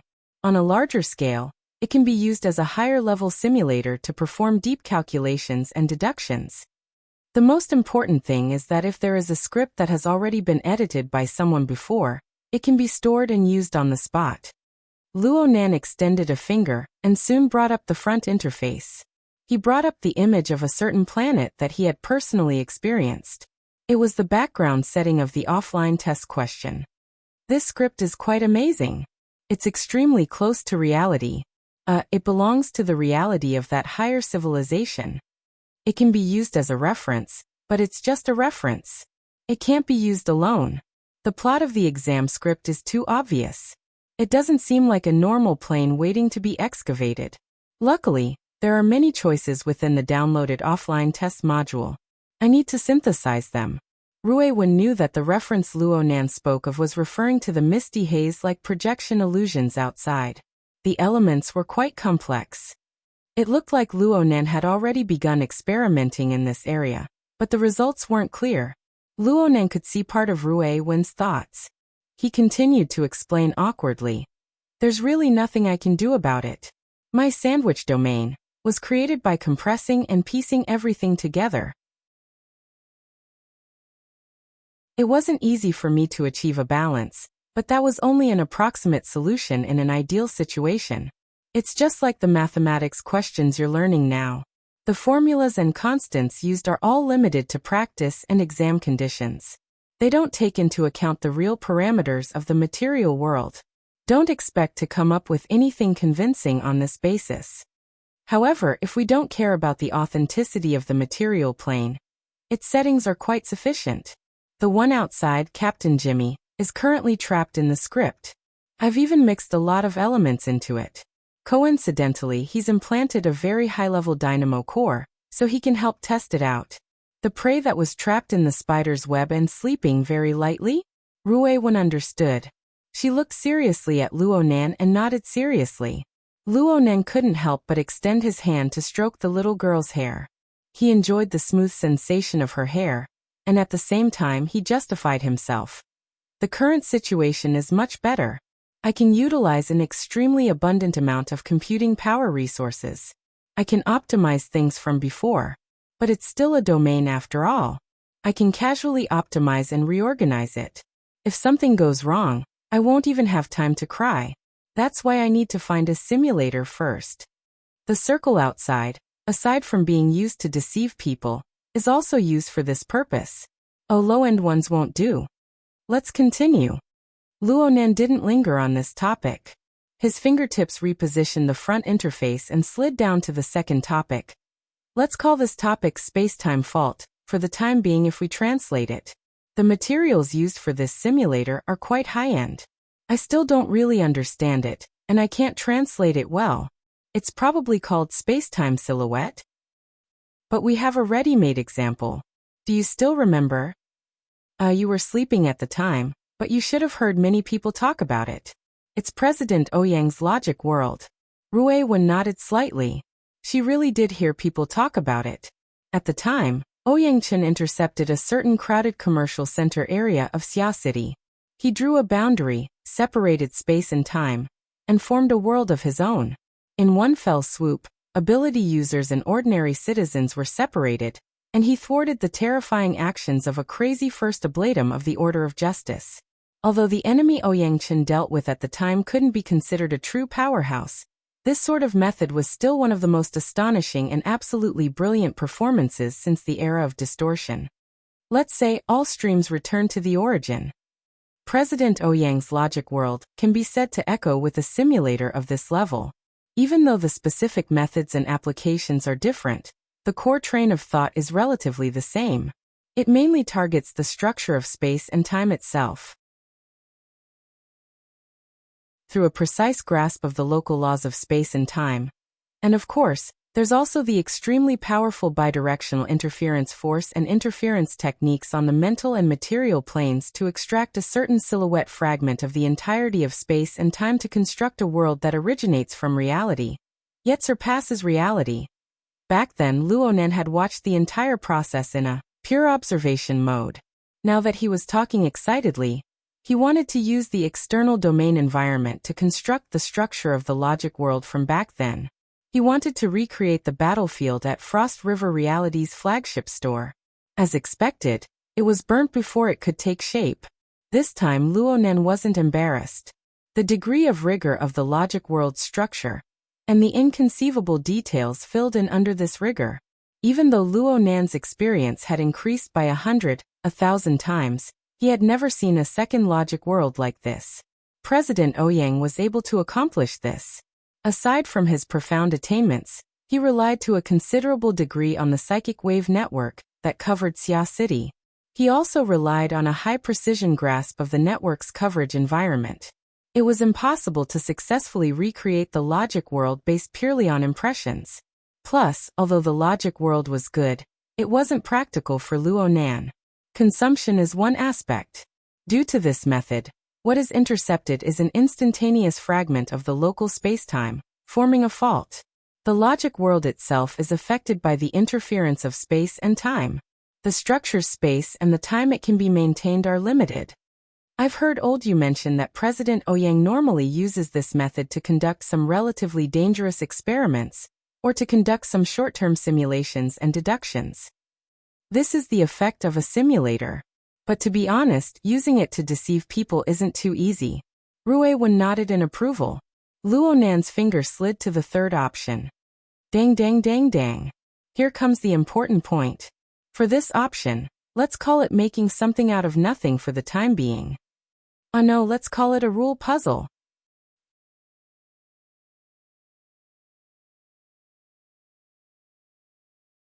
Chapter 882. Luo Nan continued to follow the order of interpretation from before. After translating the options, he pointed out the materials used for this level of the simulator. This is easier to translate. It says that the raw materials used for processing are the space and time we reside in itself. Hehe. Even though he had already experienced it once, suddenly speaking such big words gave him a very reckless feeling. Ruewen didn't laugh. She had an appearance that made sense. Luo Nan felt that he couldn't stay calm anymore. He could only cough once to wipe away the awkwardness that had arisen once more. He also maintained his elder brother's dignity and continued to operate on the front interface. Luo Nan was different from just pointing at the first two items. He opened the third item's secondary interface. The first item was densely packed with explanatory text. There were a few complex diagrams mixed within. There were also formulas and the like. Luo Nan had already researched this before. The large sections of explanatory text here weren't very friendly to a half-baked translator like him. They also exposed his shortcomings in the area of pure theory. This wasn't something that could be made up for in a short period of time. So he quickly skipped over it and entered the more complex, continuously changing, and completely unfixed graphical interface. What you see right now and what I perceive in the system are actually two different things. Just like how the material world we see is not the same thing as true existence. I can use my mental senses in the system to capture even more dimensional structures. What appears before our eyes is just a projection of one end of the complex structure of space and time. You should understand this. Ruewen really did understand. Her intuition regarding the structure of space and time even surpassed Luo Nan's. She was able to estimate the approximate, panoramic view. After looking at one end for a long time. Inside, it was a mess. Luo Nan was immersed in this chaotic scene. He was even a bit intoxicated. A three-dimensional life form possessed a pseudo-three-dimensional vision structure and an illusory spatial imagination. Only a character like Luo Nan, who possessed an extremely powerful mental sensibility, could view the structure of space and time with this material foundation. The more he could do it, the more he could feel the endless mysteries and beauty within. A direct observation of the structure of space and time. Just this sort of simulation is already a huge gain. Luo Nan's attainments in the configuration of space and time could already be applied to actual combat. He had gone through the 100-year sequence, and the additional questions to verify that he had indeed reached a considerable level. However, the anatomical diagram presented in the simulator was still quite shocking. Every time he observed and sensed it, he would have a brand new experience. In comparison, the real local space and time was so vast that there was no end to it. The mist maze, on the other hand, was too broken. That was just a simulation. What kind of splendid scene would it be if the real space and time were dissected into this? Yes, in order to create this simulator, the basic requirement is to dissect the local space-time, cut the complete space-time into suitable materials, and reassemble it with the method of configuration, changing the rules and laws. In fact, once it is cut, it is the change of nature, and all kinds of changes are contained within. Luo Nan spoke of these things as if he were cutting a cake. However, time and space were ever-changing, and the laws were hazy. It was hard to change. It was not some plasticine that could be molded however one wanted. One had to have the awareness of competing with the vast universe. Even someone as strong as President Ouyang had to rely on the foundation of the psychic wave network, utilizing multiple conditions on the mental and material planes to realize the masterpiece of the logic world. For instance, the powerful thought process of erasing the old rules and scribbling new rules required the support of a powerful bidirectional interference force between the material and the material plane, an extremely brilliant interference technique, and a spacetime configuration designability that far exceeded the standard. No matter how enormous Luo Nan's accumulated soul strength was, no matter how much power the altar's spiderweb had, it was impossible to forcefully bend the local space and time to complete a precise configuration. This was despite the fact that the simulator guide already had the basic blueprints and operating procedures. But he had indeed found a shortcut by using such a relaxed tone. He didn't need to forcefully distort, cut, or dissect the structure of spacetime because he had substitute materials. He had an inexhaustible supply of them. We have the mist maze. Luo Nan's voice seemed to be refracted and reverberated within the trillions of domain fragments. These fragments are a bit finer, but they are essentially no different from the structure of spacetime. I can completely use the sandwich domain to infiltrate and guide them in. Not only can I arrange and combine them at will, but the rejection is also extremely low. As long as I have patience, I can form something from nothing, from small to large. When pieced together bit by bit, I can completely form my own unique rules of spacetime. He even gave an example in order to increase his persuasiveness. For instance, the 70 Format Research Institute. Wasn't my mother piecing together bits and pieces of domain fragments? Of course, she should have done some dimensionality reduction processing. The area she assembled isn't a particularly standard structure of spacetime. There's a bit of a discontinuity to it.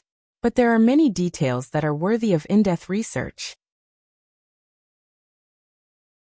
We need to properly refer to them. Those thieves only took away the equipment, but they left the most valuable wealth in place. They can't take it away, right? Luo Nan didn't wait for Rue Wen to respond. His eyes sparkled, and he spoke faster and faster. There's also that Luo Yuan, the fellow who claims to have some secret dealings with the goddess of fate. Even though he didn't admit it, there's a 99% chance that he's in the depths of the mist maze. It's also possible that we haven't explored the edge zone yet. He monopolized a domain fragment with an enormous volume, becoming the capital for his fortune. We don't need to evaluate his luck and methods, but we can completely learn from them. Who knows how long it'll take to piece together a dimension that everyone is satisfied with. But if we have a better foundation, have a deeper understanding, and then make up for it, won't the efficiency be greatly increased? Luo Nan had already pondered over this idea 1,000 times in his mind. His train of thought was already extremely clear. All of this was built upon his control over the mist maze. It was precisely with the mist maze and his mother's research notes that he was able to start with the most basic configuration and experience the marvels of spacetime configuration. And the deeper he grasped this technique, the stronger his control over the mist maze became. From this, an unstoppable virtuous cycle was formed. This was the precious wealth his parents had left him. It was something he would never be able to fully use in his lifetime. Luo Nan never believed that he was some sort of genius. Most of his current accomplishments were built upon the foundation of his grandfather and his parents' generous gifts. He understood this point clearly, and at the same time, he had more reason to utilize this wealth to the extreme. Luo Nan pulled Rue Wen to turn around to look at the surroundings of the lens. There was a ring of fluctuating nebula that was faintly fluctuating. The flashes of the stars seemed to become exceptionally bright and clear within the glowing mist.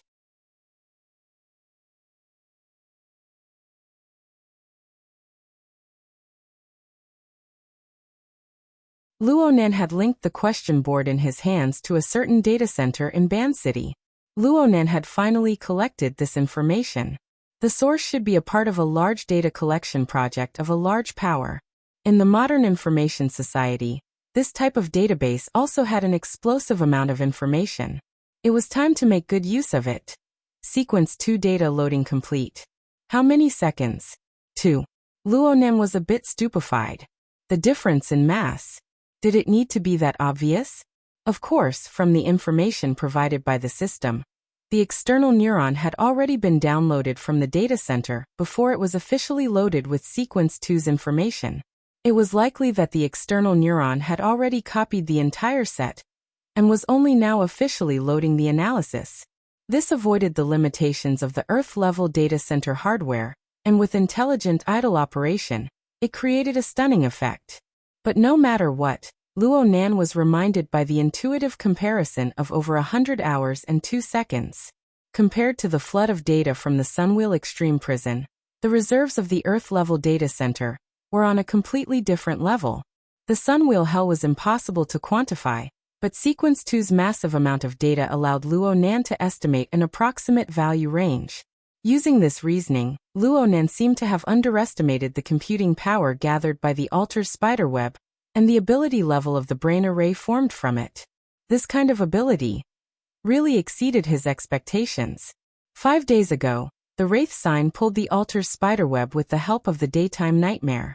It planted a hint in the subconscious of billions of living beings across the globe that were affected, establishing a connection. Luo Nan never asked for it, nor did he expect it to do anything through this connection. He just allowed it to exist and be used. But when Luo Nan and the true god and pope of the Amaterasu order battled across space, creating a scene of a falling sun and a fortress in the clouds, Luo Nan's weight in the entire system immediately increased by tens of thousands of times. A flash of light turned into an echo. Among these billions of living beings, the telepathic responses of the hundreds of thousands of ability users, who had already climbed to higher levels of the evolutionary tree, had already caused considerable interference to Luo Nan. For the sake of sorting out the chaotic echoes and not affecting his own state, Luo Nan used his own perfect body as a standard to establish the image of a god. This was tantamount to establishing rules for the Alter's spiderweb. Since then, Luo Nan's chaotic expression had directional feedback, and the brain array of the brain array in the cloud had set up its basic structure. There was, without a doubt, a great deal of potential to be excavated within. Luo Nan's statue of God only supported the most basic of feedback. It was just as he said to Rui 1. He didn't even understand the core structure, let alone anything else.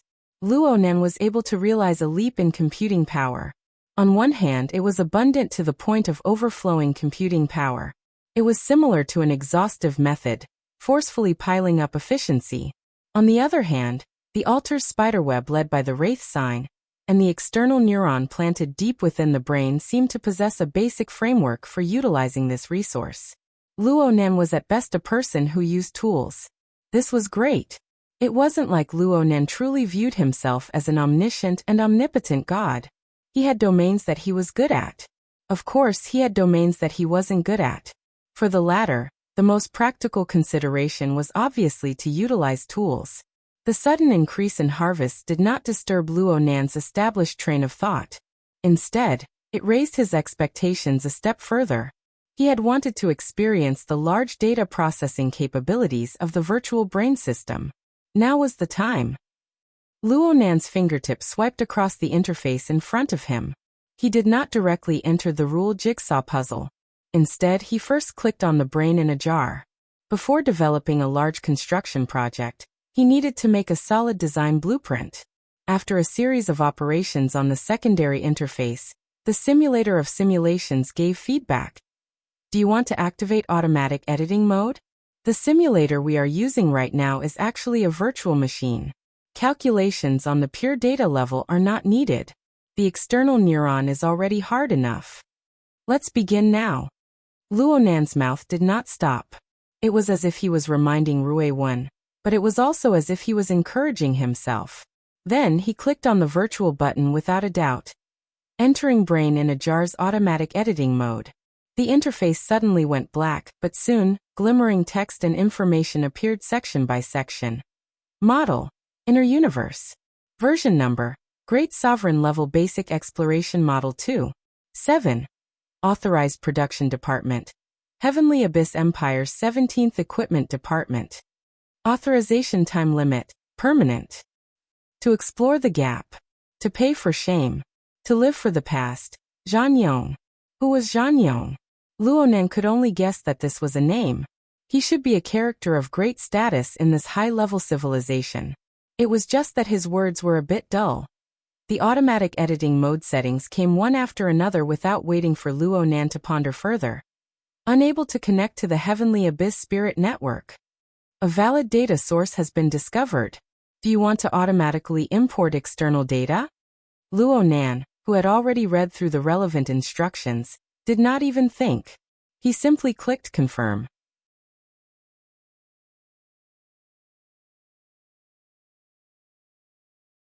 Chapter 884.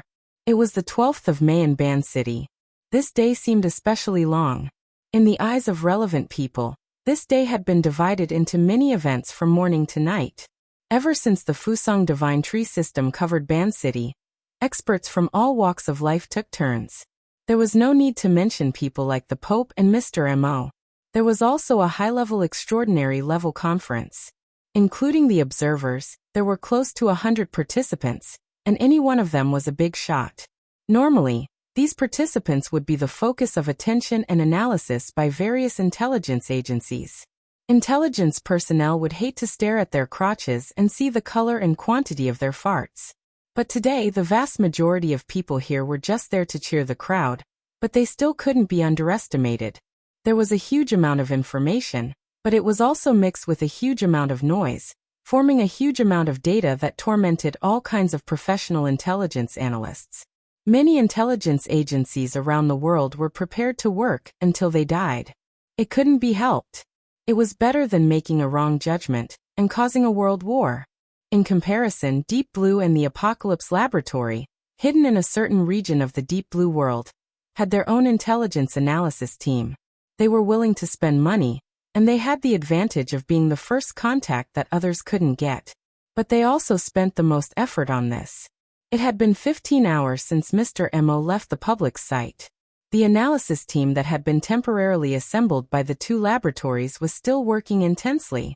Bald Jeff gulped down his 5th cup of coffee, stepped on an electric hoverbike, and temporarily left the research lab. No one cared about his actions or whereabouts.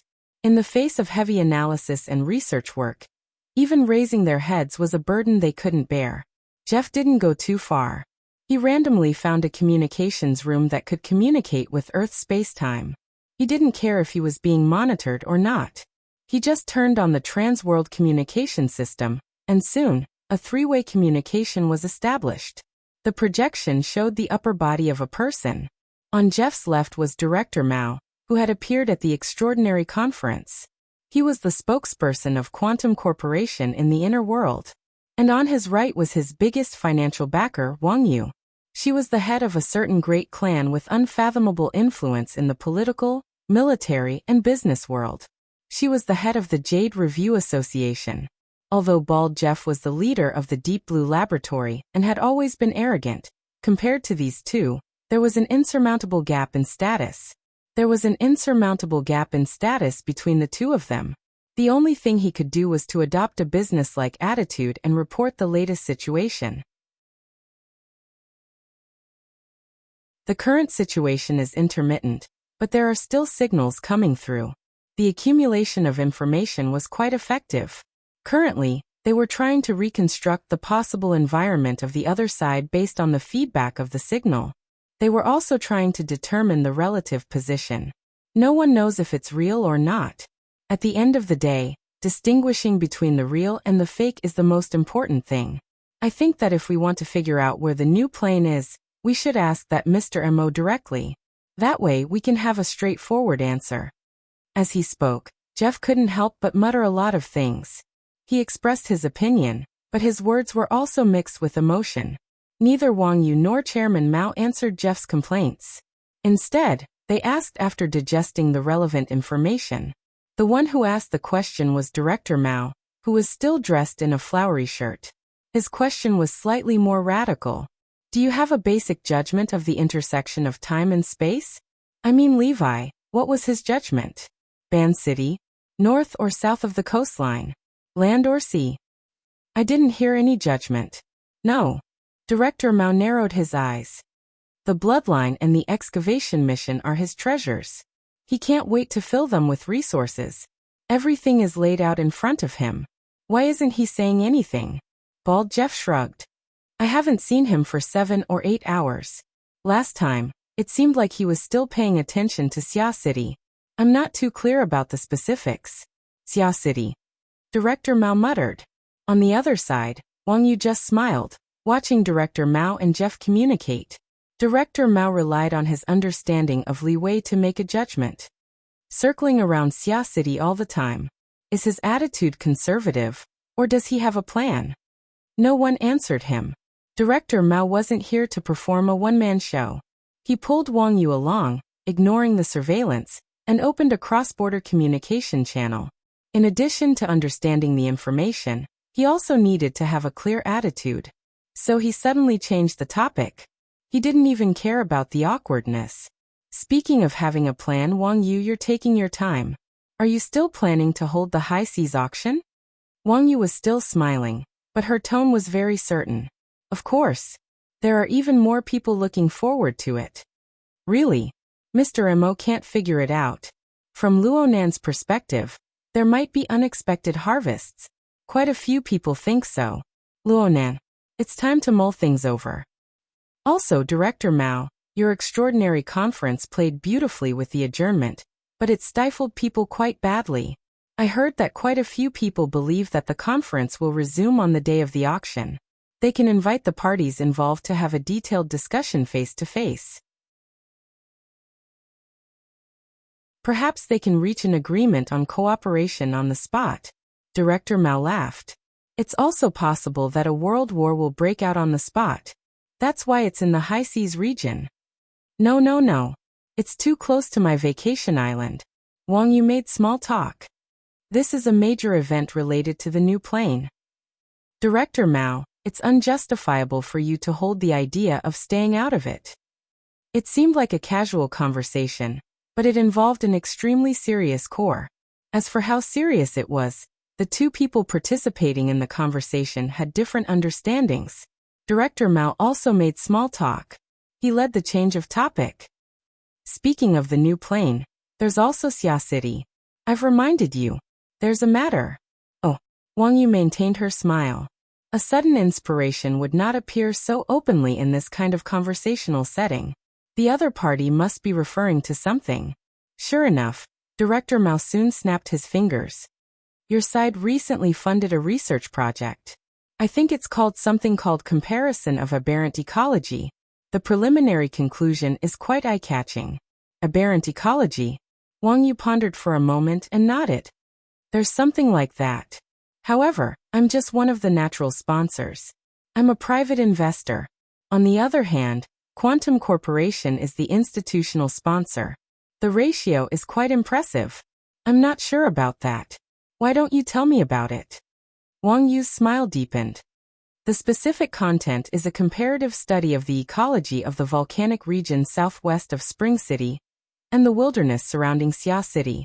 The research itself is fine, but the most eye-catching part is that a bold conjecture was made on the basis of the research. I'm not sure if the conjecture can be verified or not, but it's very much in line with my common sense and aesthetics. It's just as the beautiful lady who gave the report said. A wheel, a giant wheel, has rolled over the space-time we are in. The rear wheel is in Spring City. The front wheel, Xia City, has already heard the sound of thunder.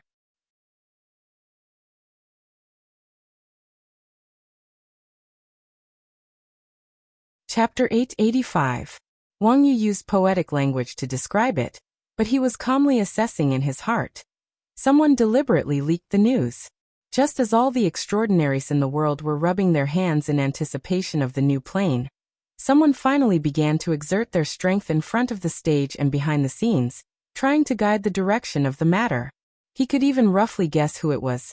Related to the comparative study of aberrant ecology, it was likely a sponsor like him, paying attention to and promoting it for a long time, doing a lot of homework in advance.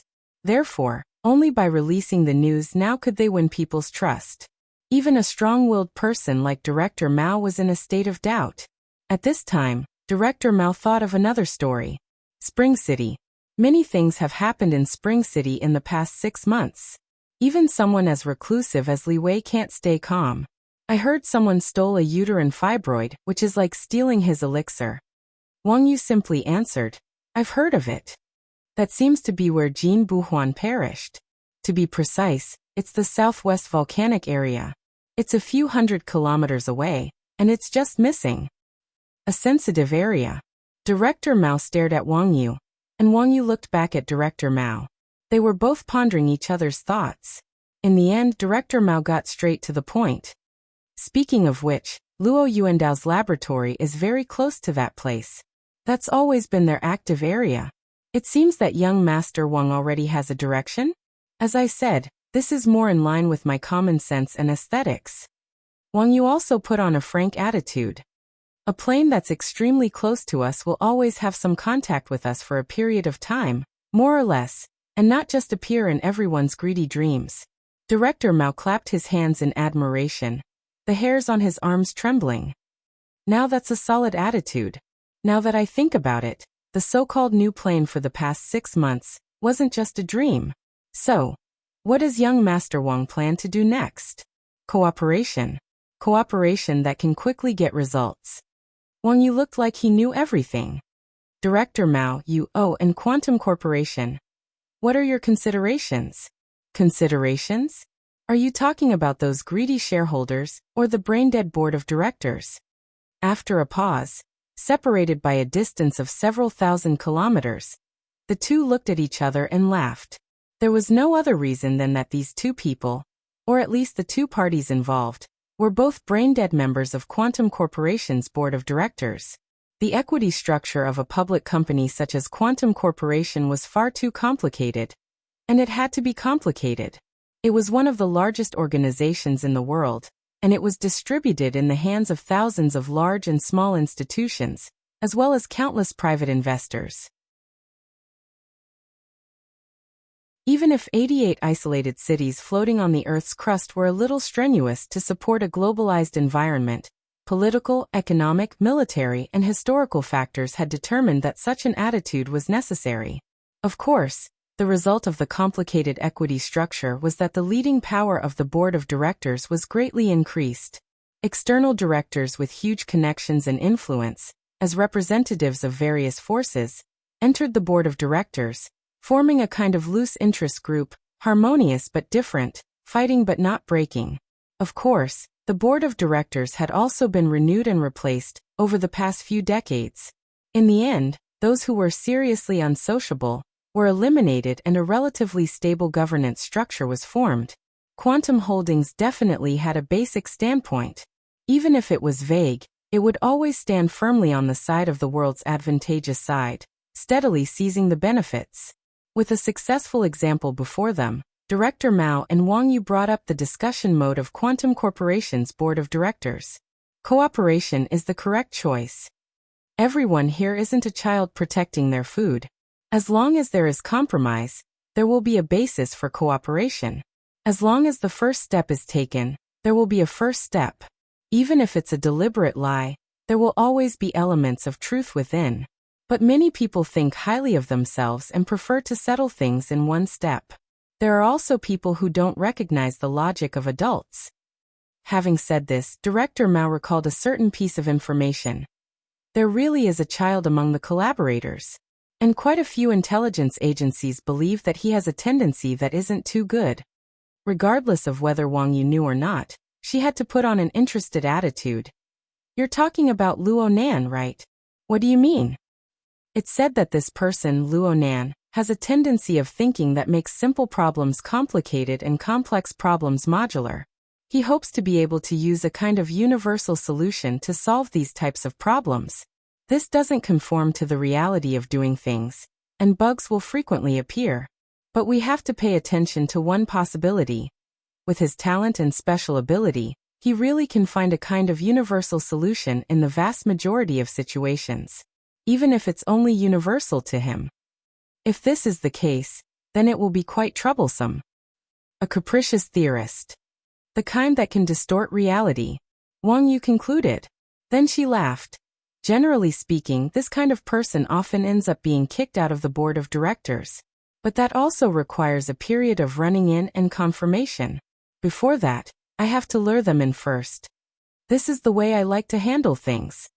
Me too. Bald Jeff listened to these topics full of ambiguity, misdirection, and hints. He couldn't help but yawn. There was no doubt that the two people in the current conversation had deliberately mixed too much noise into their semantic information. Matters that could have been clearly explained had to be packaged into encrypted data packets. using experience and logic to guess and analyze. Their goal was to use the smallest price to pry for the greatest benefit. They were already people with wealth that could rival a country. Was there any point in doing this? Bald Jeff once again gave a thumbs up for his career choice. At this time, the latest news from the analysis room was transmitted. He raised his hand. There's a new situation over there. I'm going back. There's a change.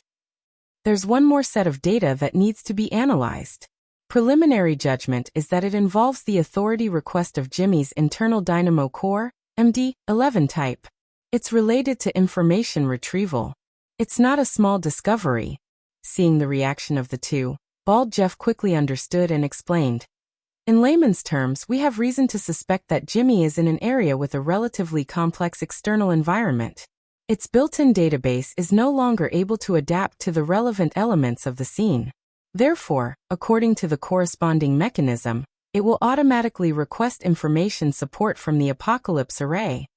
Director Mao asked with interest. In other words, by referring to the data transferred by the Apocalypse Array, we can simulate the spacetime environment that Jimmy is in. First, we have to wash the data clean. He doesn't have the conditions for cross-border communication like we do. It was Yen Yongbua who amplified the feedback response of the formatting domain to the main axis, and only then was he able to barely collect it. Moreover, it's already seriously distorted. It won't be easy to strip out effective information. After a pause, Jeff pursed his lips. Moreover, the identification of authenticity is a very important prerequisite. On the other hand, the Apocalypse Lab is still full of confidence in the 7th generation Dynamo core. Or perhaps, they think that even if it's a dream, they can still peel out the real stuff. Having said that, Bald Jeff felt that his scientific work had been carried out. He waved his hand and was about to leave. Just before he cut off the communication, he suddenly thought of something and turned to Wang Yu. Send me a copy of that comparative research on a barren ecology paper. You're tuning in to the Echoes of the Heart YouTube channel. Don't forget to subscribe and join us on this journey to catch the most captivating stories.